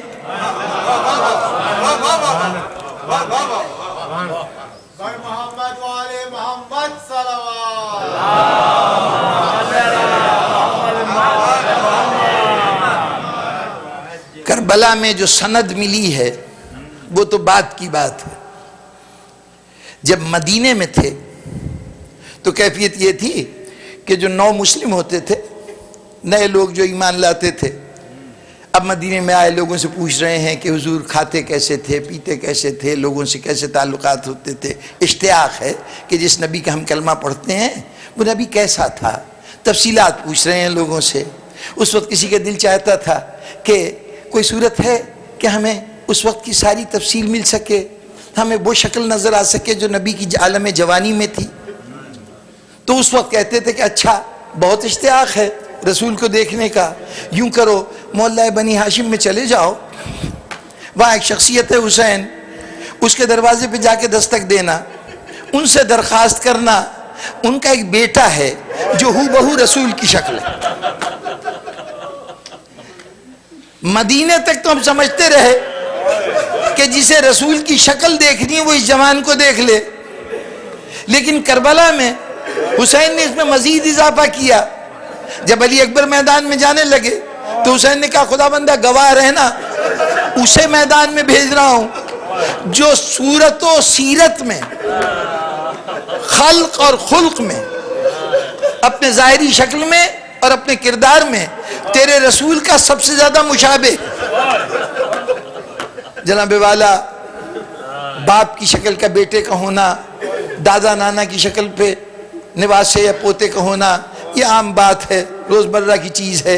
اکثر بچوں کو دیکھ کے کہتے ہیں یہ بالکل اپنے دادا کی شکل پہ ہے، بالکل اپنے نانا کی شکل پہ ہے. اگر علی اکبر اپنے جد گرامی رسول اللہ کی شکل پہ ہوں تو کوئی حیرت کی بات نہیں. لیکن امام کا یہ کہنا کہ صورت اور سیرت میں، ہم نے صورت کے اس پر تو بہت زور دیا. ذرا یہ دیکھیے کہ حسین کہہ رہے ہیں سیرت میں رسول کا اس زمانے میں کوئی اور مشابہ ایسا نہیں جیسا یہ ہے. اس سے بڑا قصیدہ نہیں ہو سکتا کسی مخلوق میں کسی فرد کا جو حسین نے علی اکبر کا قصیدہ کربلا میں پڑھا ہے. اس لیے کہ اللہ نے رسول کی سیرت کا ذکر کیا تو یہ کہا یہ صاحب خلق عظیم ہے، اس کا اخلاق عظیم اخلاق ہے. جس کو لفظ عظیم سے اللہ نے جس اخلاق کو پکارا ہو، نہیں بات پوری طرح منتقل نہیں ہوتی جب تک تھوڑی سی وضاحت نہ کر دی جائے. قرآن نے کہا کہ یہ لعلکم خلق عظیم، ہم نے تمہیں خلق عظیم عطا کیا ہے. خلق عظیم عطا ہوا. یہ خلق عظیم کیا ہے؟ بڑا اخلاق، بہترین اخلاق، عظیم اخلاق. یہ عظیم اخلاق کیا ہے؟ یہ سوال کسی نے مولا علی سے پوچھ لیا. وہ جو کائنات کے پیچیدہ ترین اسرار کا جواب ایک لمحے کے اندر فوراً دے دیا کرتا تھا، جب یہ سوال آیا تو فوراً جواب نہیں دیا، بلکہ پلٹ کر سوال کرنے والے سے ایک سوال کر دیا کہ بھئی اللہ کی کچھ نعمتیں تو تمہیں حاصل ہوں گی دنیا میں. اس نے کہا بہت سی نعمتیں ہیں. کہا ذرا گناؤ تو صحیح. اب تفصیل تو نہیں موجود کہ اس نے کیا جواب دیا، لیکن لگتا یہ ہے کہ اس نے سوچا ہوگا سب سے بڑی نعمت تو یہ وجود ہے، تو یہ ایک نعمت ہے. وجود کا خیال آیا تو کہا کہ وجود تو پتھر کا بھی ہے. اس نے ہمیں زندگی کی نعمت بھی دی ہے. جب زندگی کا خیال آیا تو پھر یہ بھی خیال آیا ہوگا کہ اس زندگی کو باقی رکھنے کے لیے رزق بھی دیا ہے. پھر خیال آیا ہوگا کہ اس رزق کو حاصل کرنے کے لیے ہاتھ کی نعمت بھی دی ہے، پیر کی نعمت بھی دی ہے، عقل کی نعمت بھی دی ہے. جب ان نعمتوں کا خیال آیا تو خیال آیا کہ اس کے ساتھ اس میں صحت بھی عطا کی ہے، کہ ہاتھ میں طاقت ہے، پیر میں طاقت ہے. غرض جب ایک نعمت تک جاتا تھا تو دو اور نعمتیں سامنے آ جاتی تھیں، دو اور نعمتیں بیان کرتا تھا تو چار اور نعمتیں سامنے آ جاتی تھیں. آخر کہنے لگا مولا علی مجھے کس کام پہ لگا دیا ہے؟ میں اللہ کی دی ہوئی نعمتوں کا شمار نہیں کر سکتا، اللہ کی دی ہوئی نعمتوں کا شمار نہیں کر سکتا. تو مولا کائنات نے کہا تھا تو نے قرآن میں نہیں پڑھا ہے کہ یہ دنیا میں جو ہماری نعمتیں بڑی قلیل ہیں، آخرت کی نعمتوں سے مقابلہ کرتے ہوئے اللہ نے کہا یہ نعمتیں بڑی قلیل ہیں، چند روزہ ہیں، ختم ہو جانے والی ہیں. اصل نعمتیں تو وہ ہیں جو آخرت میں ملیں گی. تو اللہ دنیا کی نعمتوں کو قلیل کہہ رہا ہے، تو قلیل کا شمار کر نہیں سکتا، مجھ سے عظیم کا حساب مانگ رہا ہے. اس عظیم سے تشبیہ دیتے ہوئے حسین کہہ رہے ہیں کہ سیرت میں کوئی اور علی اکبر جیسا رسول کا مشابہ نہیں ہے۔ ذرا اس جملے کے وزن کو اور اس حوالے سے دیکھیے کہ یہ جملہ کب کہا جا رہا ہے۔ کربلا میں 3 معصوم موجود ہیں، 3 حجت خدا موجود ہیں، امام حسین، امام زین العابدین علیہ السلام، امام محمد باقر۔ ان 3 ہستیوں کی موجودگی میں حسین کہہ رہے ہیں کہ کردار رسول کا علی اکبر سے زیادہ مشابہ کوئی اور نہیں۔ یہ اعتراف تھا کہ رسول کی مکمل تصویر تھا۔ یہ اسی تصویر کی عظمت کا اہتمام تھا۔ امام نے خود جملہ کہہ کے وضاحت کر دی کہ خداوندہ جب ہم تیرے حبیب کی زیارت کے مشتاق ہوتے ہیں تو اس کو دیکھ لیتے ہیں۔ دل چاہتا ہے کہ مولا جس باغ پہ ابھی خزاں آنے والی ہے، جو پھول شاخ سے ٹوٹ کر پائمال ہونے والا ہے، اس کے حسن کی تعریف سے کیا حاصل؟ ابھی خاک و خون میں نہا جائے گا یہ جوان، اس وقت اس کے فضائل بیان کرنے سے کیا مطلب ہے؟ تو حسین کہیں گے تم نہیں جانتے، ابھی تم میرے اعمال میں، میرے افعال میں کچھ ایسی باتیں دیکھو گے کہ جو اس سے پہلے تم نے نہیں دیکھی، کچھ ایسا میرا رویہ دیکھو گے جو اس سے پہلے نہیں دیکھی، تو تمہیں حیرت ہوگی کہ حسین اور ایسی باتیں تو سمجھ لینا کہ یہ باتیں اولاد کی محبت میں نہیں ہیں، یہ شبیہ رسول کے احترام میں ہیں۔ کون سی باتیں؟ ارے وہی باتیں کہ حسین کہ ادھر علی اکبر اپنی سواری پہ سوار ہو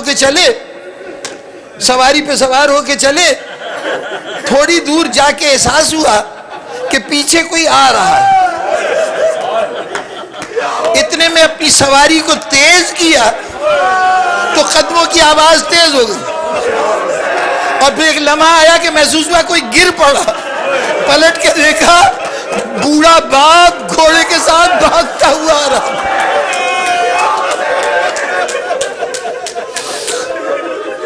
حسین گھوڑے سے اتر پڑے، علی اکبر یہ کیا؟ بابا یہ کیا؟ خدا حافظ کہہ کے آیا تھا، اوروں کو بھی آپ نے رخصت کیا ہے، اوروں کو بھی رخصت کیا ہے۔ تو حسین نے ایک جملہ کہا تھا، اچھا بیٹا جا، اب نہیں آئے گا تیرا بابا، کاش تیرا بھی کوئی علی اکبر جیسا بیٹا ہوتا۔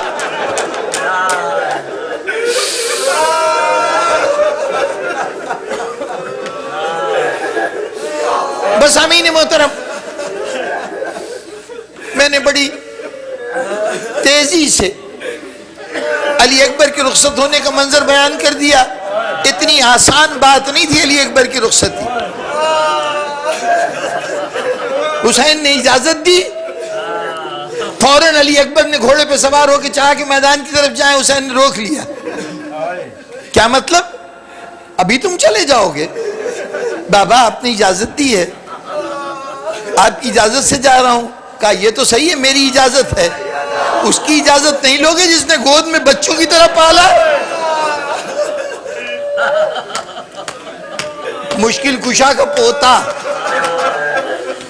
علی اکبر۔ حسین نے نہ معلوم کیا بات کہہ دی کہ ایک مرتبہ چہرہ اتر گیا، ہاتھ باندھ کے کہا مولا کیا اس حکم سے مجھے آزادی نہیں مل سکتی؟ کیا ایسا نہیں کہ بغیر اجازت کے میں چلا جاؤں جس کی اجازت کے لیے آپ کہہ رہے ہیں؟ حسین نے کہا نہیں، میں تو یہی دیکھنا چاہتا ہوں کہ مشکل کشا کا پوتا اپنی مشکلوں کو کیسے حل کرتا ہے۔ جاؤ اس پھوپھی سے اجازت لو جس نے تمہیں ماں بن کے پالا۔ اب آگے علی اکبر، پیچھے حسین خیمے میں داخل ہو رہے ہیں۔ حسین دیکھ رہے ہیں کہ علی اکبر کیا کرتا ہے۔ علی اکبر آئے، اب جیسے بچپن میں آیا کرتے تھے، جیسے ہی پھوپھی نے دیکھا کھڑی ہو گئی، آ میرے لال، تیرا شکریہ کہ تو نے میدان جنگ سے کچھ دیر کے لیے آ کے اپنی شکل دکھا دی، ممنون ہے پھوپھی، لیکن اب بیٹے ایسا کر۔ جب علی اکبر آئے تو کہا بیٹے ذرا میرے کلیجے سے لگ جا، ایک مرتبہ مجھے سکون محسوس ہو۔ کہا یوں نہیں پھوپھی اماں، آپ زمین پہ بیٹھیے، میں آپ کے زانوں پہ سر رکھ کے لیٹوں گا۔ بچپن یاد آ گیا، زینب بیٹھ گئی، زانوں پہ سر رکھ کے علی اکبر لیٹ گئے اور مخاطب ہوئے پھوپھی اماں آپ سے ایک بات پوچھوں؟ ہاں بیٹے کیا بات ہے؟ کیا پوچھنا چاہتا ہے؟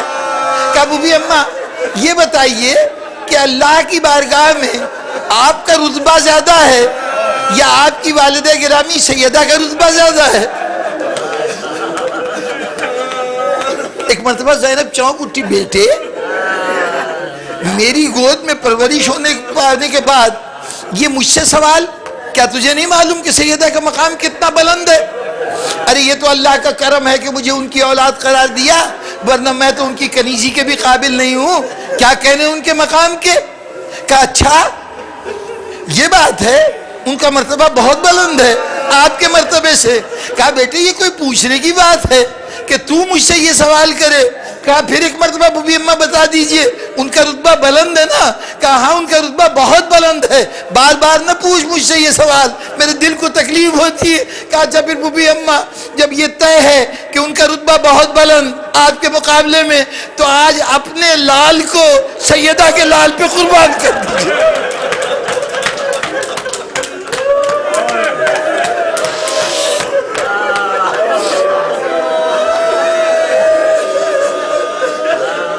بس آمین محترم، یہ ارشاد، یہ جملہ اب زینب کو بے بس کر گیا۔ اچھا بیٹے جو تیری مرضی۔ اور حسین نے کہا میں یہی دیکھ رہا تھا کہ میرا بیٹا آج اپنی مشکلوں کو کیسے آسان کرتا ہے۔ پھوپھی نے اجازت دے دی، حسین نے اجازت دے دی، ماں نے اجازت، ماں تو منتیں مانے بیٹھی ہوئی تھی کہ بیٹا جلدی سے میدان میں جا، جب تک موجود ہے میرے لیے دوسری ماؤں سے آنکھیں ملانا مشکل ہے۔ تو چنانچہ اب علی اکبر چاہتے ہیں کہ باہر نکلیں، کسی وقت بہن آگے کھڑی ہو جاتی ہے، بھیا ماں کو کس پہ چھوڑ کے جا رہے ہو؟ کبھی کوئی پھوپھی آ جاتی ہے، کبھی کوئی اور خاتون آ جاتی ہے۔ خود دشمن کے راوی کہتے ہیں کہ علی اکبر جب رخصت ہو رہے تھے تو خیمے کا پردہ بار بار اٹھتا تھا، بار بار گرتا تھا۔ آخر ایک موقع آیا کہ حسین نے کہا کہ مسافر کا راستہ نہ روکو، اس کا سفر بڑا طویل ہے، اس کو جانے دو۔ اب جب حکم امام ہوا تو بیویاں عادت سے کھڑی ہو گئیں، ایک طرف عورتیں کھڑی ہو گئیں، ایک طرف خیمے کے بچے کھڑے ہو گئے۔ علی اکبر ان سب کی سلامی لیتے ہوئے در خیمہ تک پہنچے، ایک مرتبہ خیمے کا پردہ اٹھانا چاہتے تھے کہ پیچھے سے ایک ایسی آواز آئی کہ چلتے ہوئے قدم رک گئے۔ حسین جیسے صابر کی آنکھوں میں آنسو آ گئے۔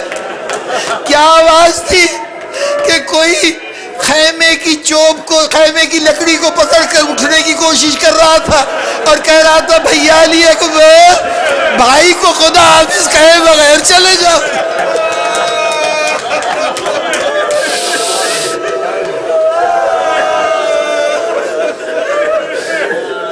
بس آمین گرامی، بس چند جملوں کی زحمت، اب زیادہ تفصیل نہیں بیان کر سکتا۔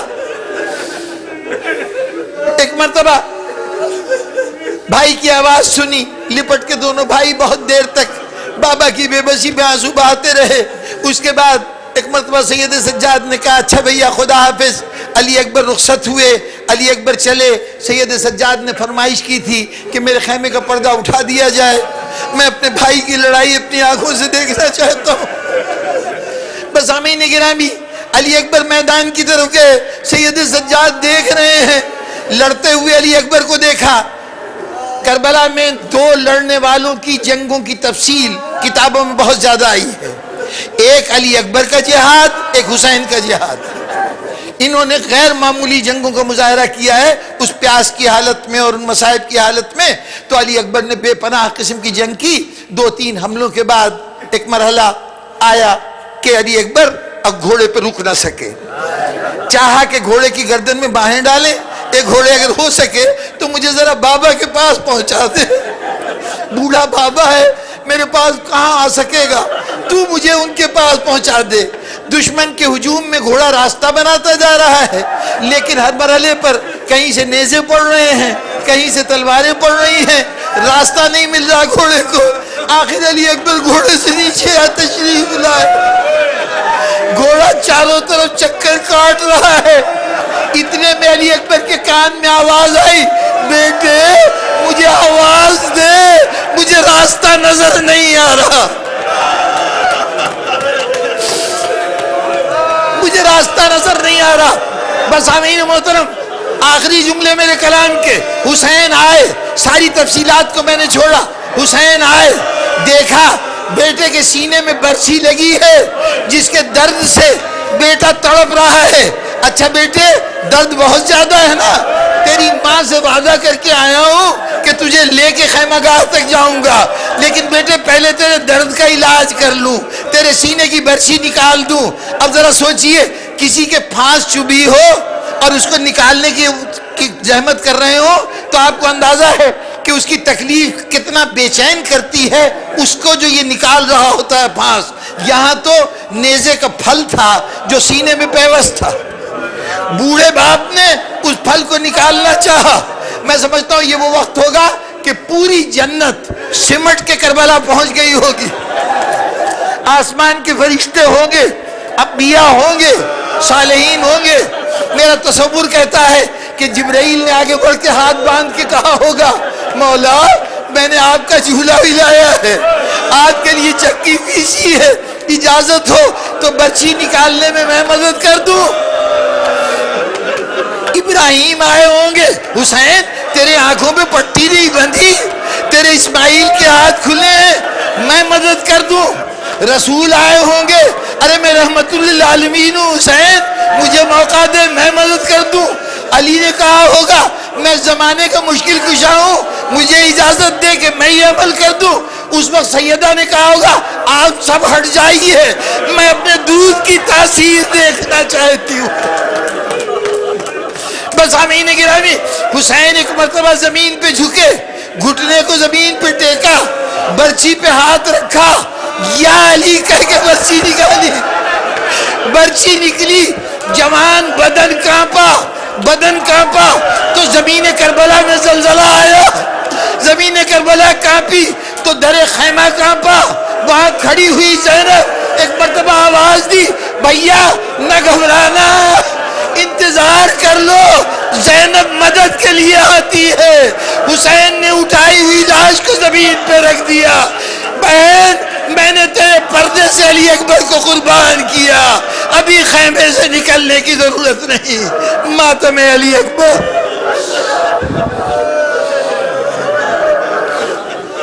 دولہ اکبر تجھے بنا نہ سکی،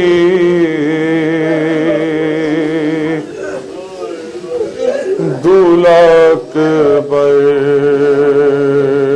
تجھے بنا نہ سکی، رمائے دل کی مراد پا نہ سکی، دولہ اکبر تجھے بنا نہ سکی، خواب دیکھے تھے نوجوانی کے، خواب دیکھے تھے نوجوانی کے، ارے نوجوانی ہی راس آ نہ سکی، دولہ اکبر تجھے بنا نہ سکی، دولہ اکبر تجھے بنا نہ سکی۔ پھول سہرے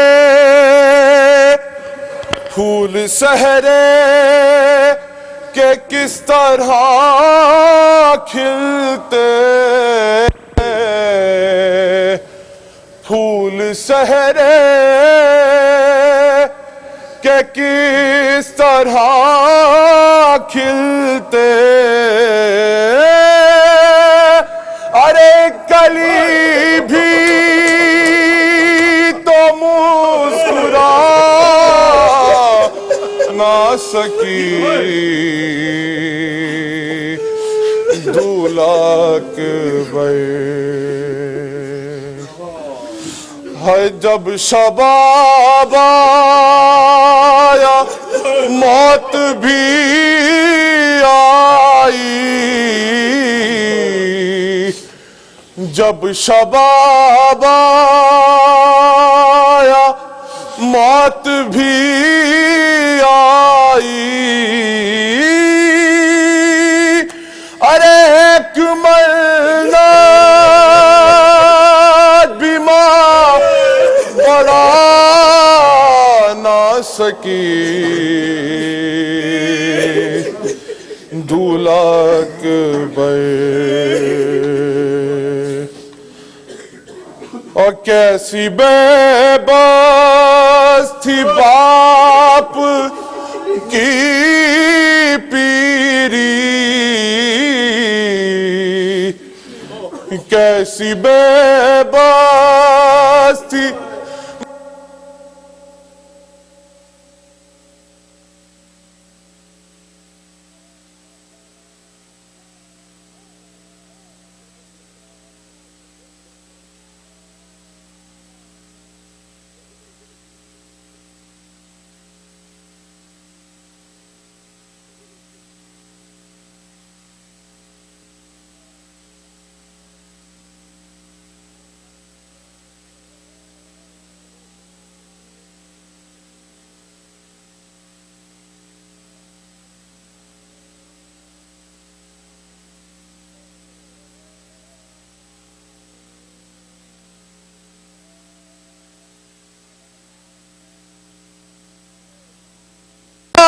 تو لاش عباس، تو لاش عباس رن سے آ نہ سکی،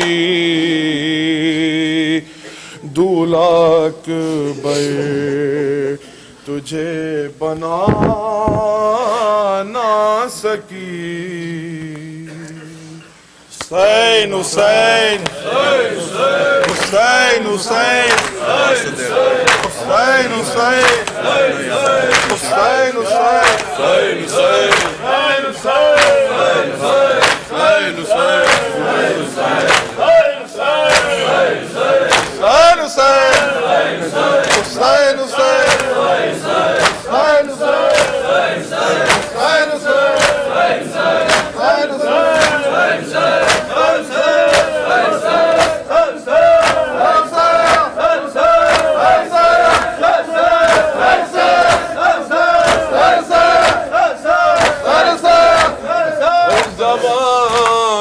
لاش پر کہتا رہا رو کر پدر، آواز تو دے اکبر، ہے آواز تو دے اکبر، ہے آواز تو دے اکبر، ہے آواز تو دے اکبر، ہے آواز تو دے اکبر، کڑی الجوان کی لاش پر کہتا رہا رو کر پدر، آواز تو دے اکبر، ہے آواز تو دے اکبر، ہے آواز تو دے اکبر، ہے آواز تو دے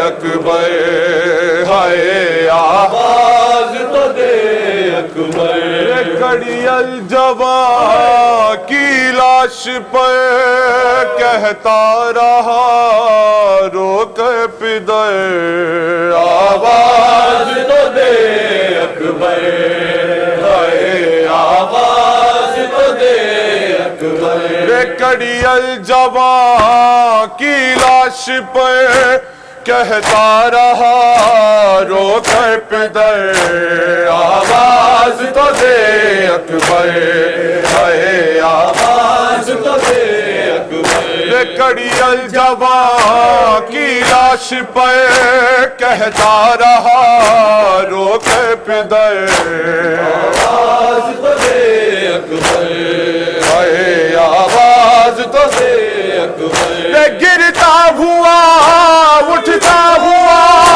آ تو گیا ہوں میں مگر گم ہو گیا نور نظر ہے آواز تو دے اکبر آواز تو دے اکبر ہے آواز تو دے اکبر ہے آواز تو دے اکبر کڑی الجواں کی لاش پر کہتا رہا رو کر پدر آواز تو دے اکبر ہائے آواز تو دے اکبر ہائے آواز تو دے اکبر گرتا ہوا اٹھتا ہوا آ تو گیا ہوں میں مگر گم ہو گیا نور نظر ہے آواز تو دے اکبر آواز تو دے اکبر آواز تو دے اکبر ہے آواز تو دے اکبر ہے آواز تو دے اکبر ہے آواز تو دے اکبر نوجوان ہے اکبر اور ہے ضعیف بابا نوجوان ہے اکبر کیسے اٹھاؤں میت مجھ کو تو بتا دے اتنا جانا ہے اب خیام تک کیسے کروں میں یہ سفر کم ہو گئی میری کمر ہے آواز تو دے اکبر ہے آواز تو دے اکبر آواز تو دے اکبر ہے آواز تو دے اکبر آواز تو دے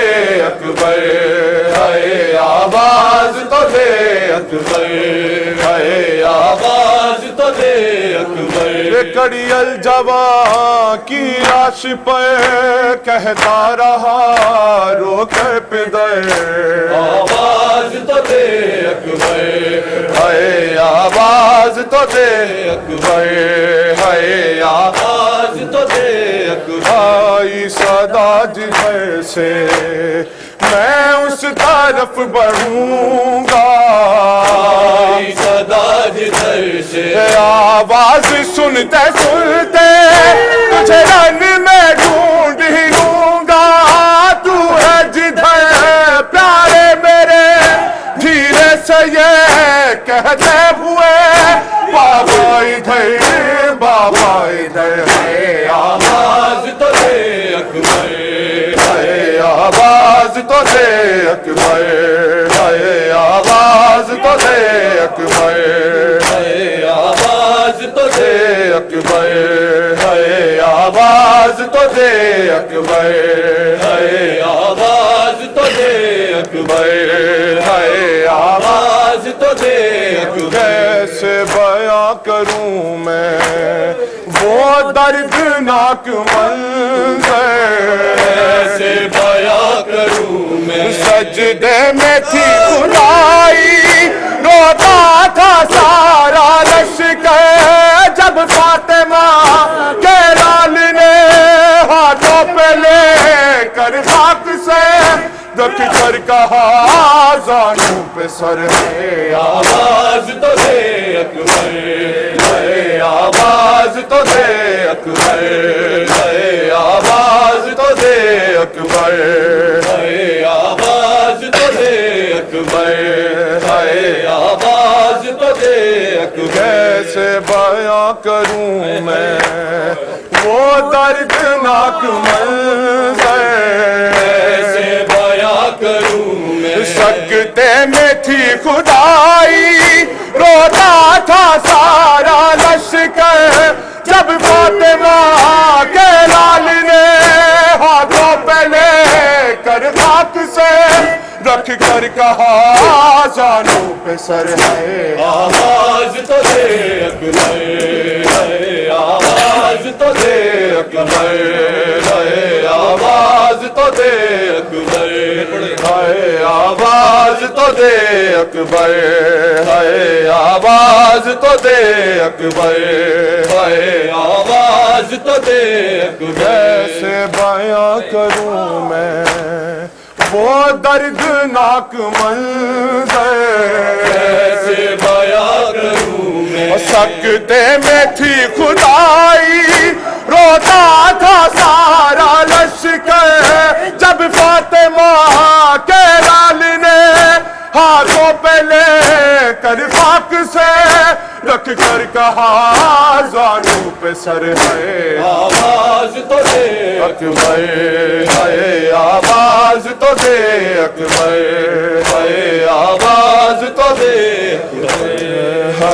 آواز تو دے اکبر، آواز تو دے اکبر، آواز تو دے اکبر، لاش کے دونوں جانب بیٹھی ہے مائیں دونوں، لاش کے دونوں جانب سینے کے بوسے لے کر لیتی ہے بلائے دونوں، زینب ادھر لیلا ادھر، چومے تیرا زخمی جگر، ان سے تو کوئی بات کر ہے، آواز تو دے اکبر، آواز تو دے اکبر، آواز تو دے اکبر، آواز تو دے اکبر، آواز تو دے اکبر، اکبر جناب اکبر،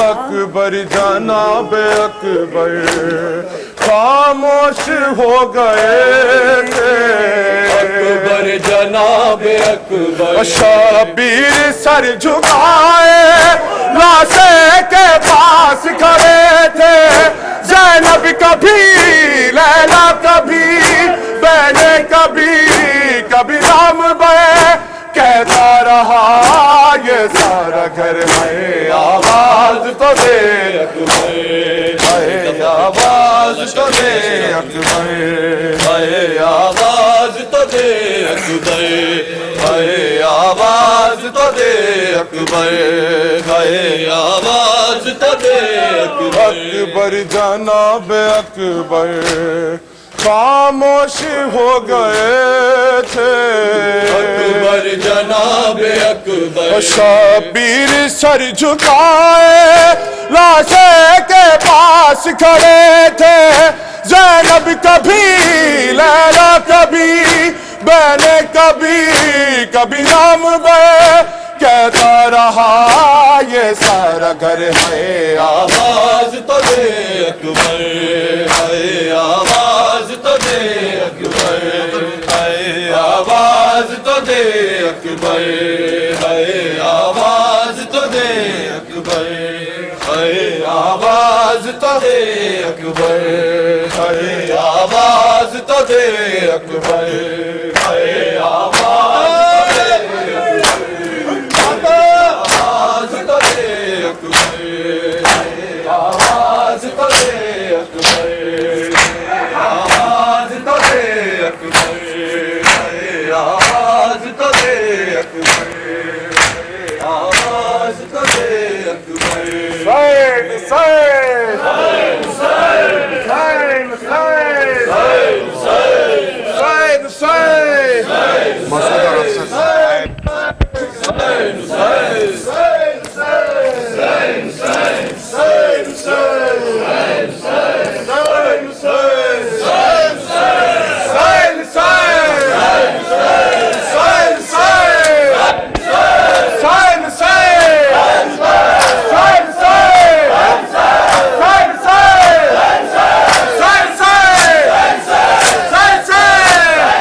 لپٹ کر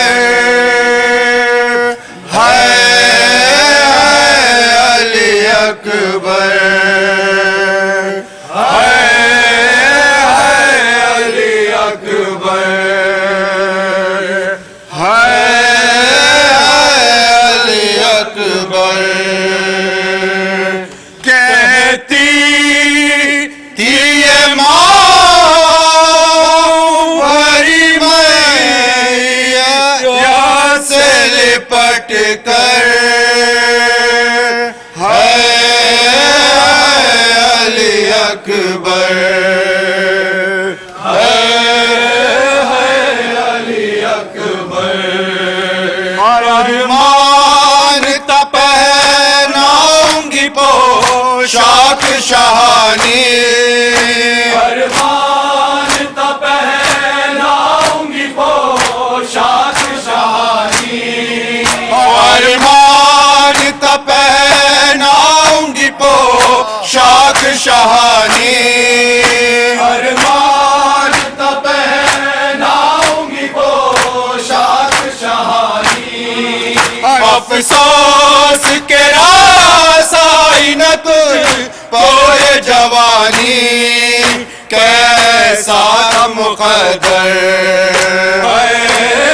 علی اکبر علی اکبر اور 18 برس پال کے پروان چڑھایا 18 برس پال کے پروان چڑھایا وہ گیس والا میرا خون میں نہایا یہ کیا ہوا دل پر علی اکبر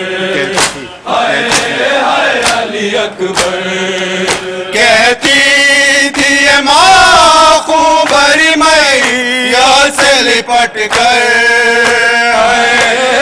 علی اکبر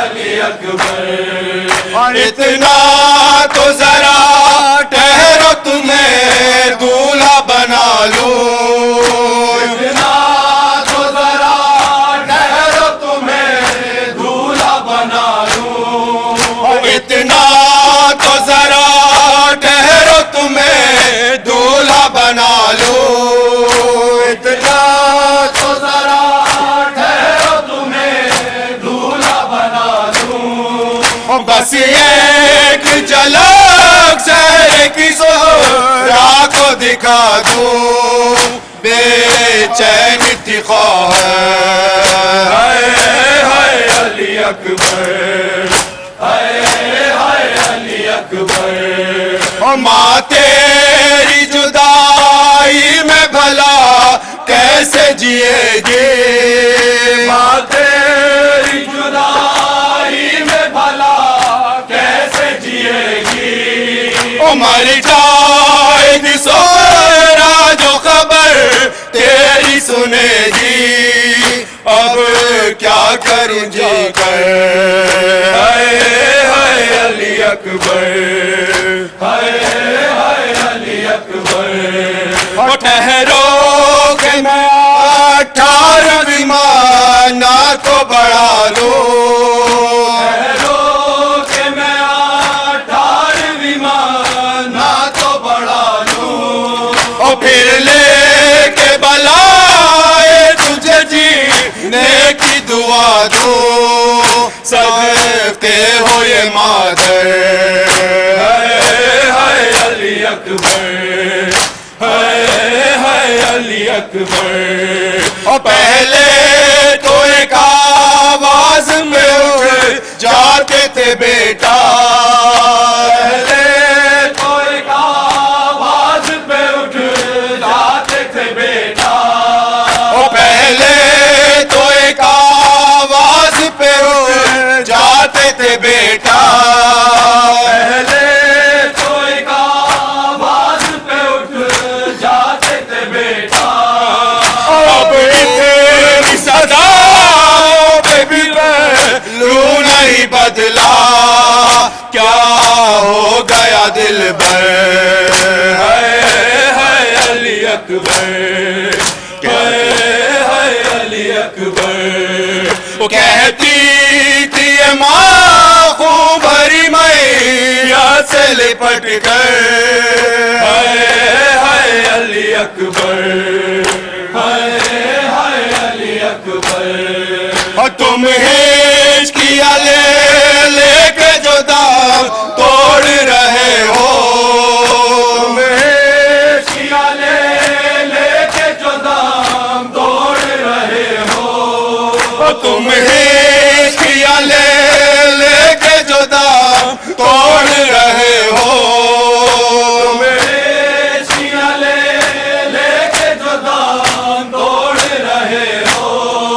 منہ سے ہمیشہ کے لیے موڑ رہے ہو کیوں روٹھے ہو دل پر علی اکبر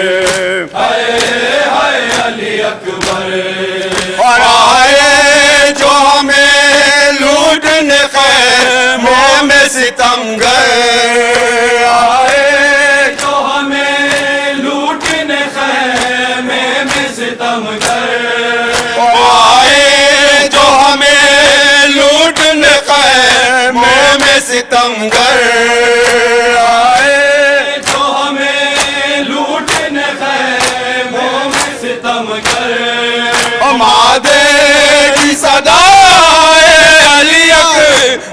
علی اکبر چھن جائے گی چادر علی اکبر علی اکبر یا حسین یا حسین یا حسین یا حسین یا حسین یا حسین یا حسین یا حسین یا حسین یا حسین یا حسین یا حسین یا حسین یا حسین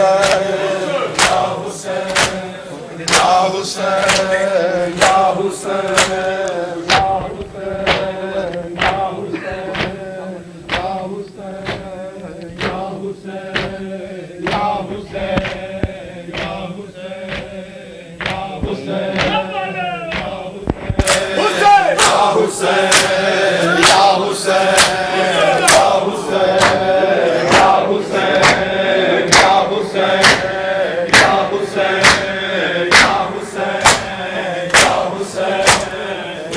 حسین یا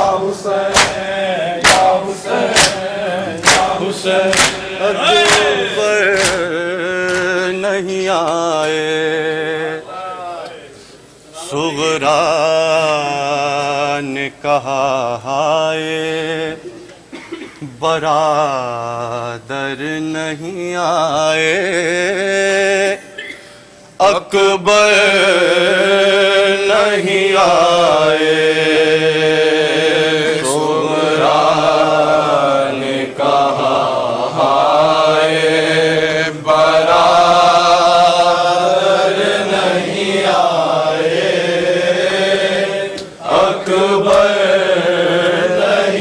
نہیں آئے نے کہا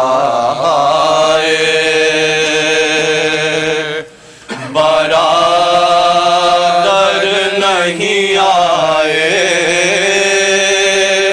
اکبر نہیں آئے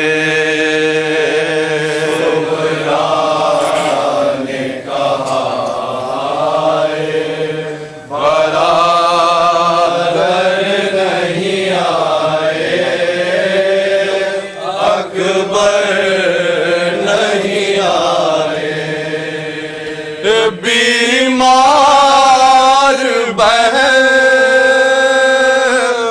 ان کو کہاں ڈھونڈنے جائے اکبر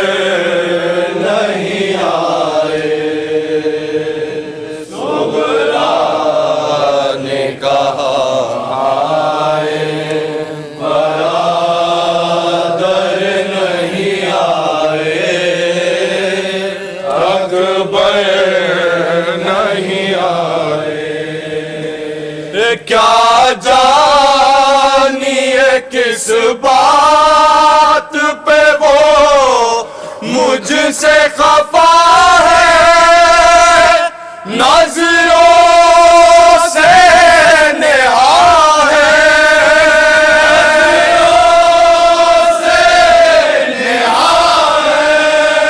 نظروں سے نہا ہے، یوں گھر سے گئے لوٹ کے پھر گھر نہیں آئے، اکبر نہیں آئے، صغرا نے کہا آئے، برادر نہیں آئے، اکبر نہیں آئے، دم آنکھوں میں اٹکا ہے، نظر در پہ گھڑی ہے، مرنے کی گھڑی ہے،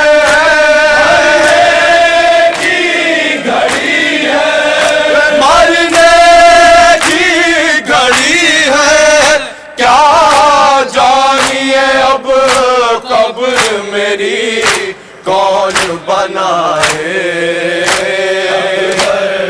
نہیں آئے، صغرا نے کہا آئے، برادر نہیں آئے، اکبر نہیں آئے، جس راہ سے آنے کی خبر دے کے گئے تھے، 100 وعدے کیے تھے،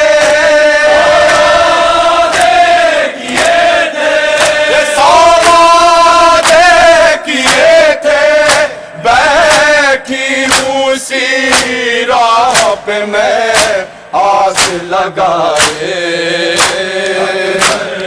نہیں آئے، صغرا نے کہا آئے، برادر نہیں آئے، اکبر نہیں آئے، یہ بھائی جو نہیں پاس تو پھر کون ہے میرا، ہر سو ہے اندھیرا، ہر سو ہے اندھیرا، ہے کون میری قبر پہ جو شمع جلائے،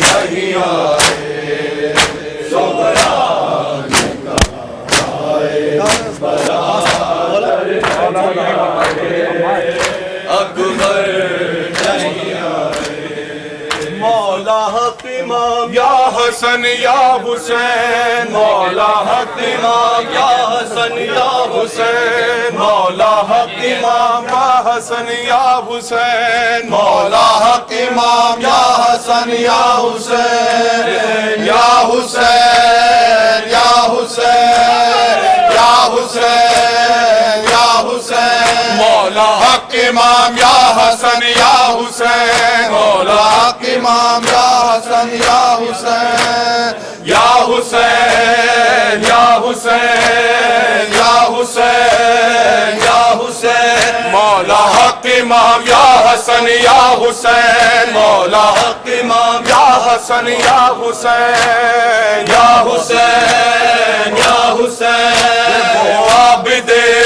بیمار تھا، وہ عابد بیمار تھا، وہ عابد بیمار تھا، وہ عابد بیمار تھا، چلنے سے جو لاچار تھا، چلنے سے جو لاچار تھا، اور شام کا بازار تھا، اور شام کا بازار تھا، اور مصطفیٰ کی بیٹیاں مولا امام یا حسن یا حسین، مولا امام یا حسن یا حسین، یا حسین یا حسین یا حسین یا حسین یا حسین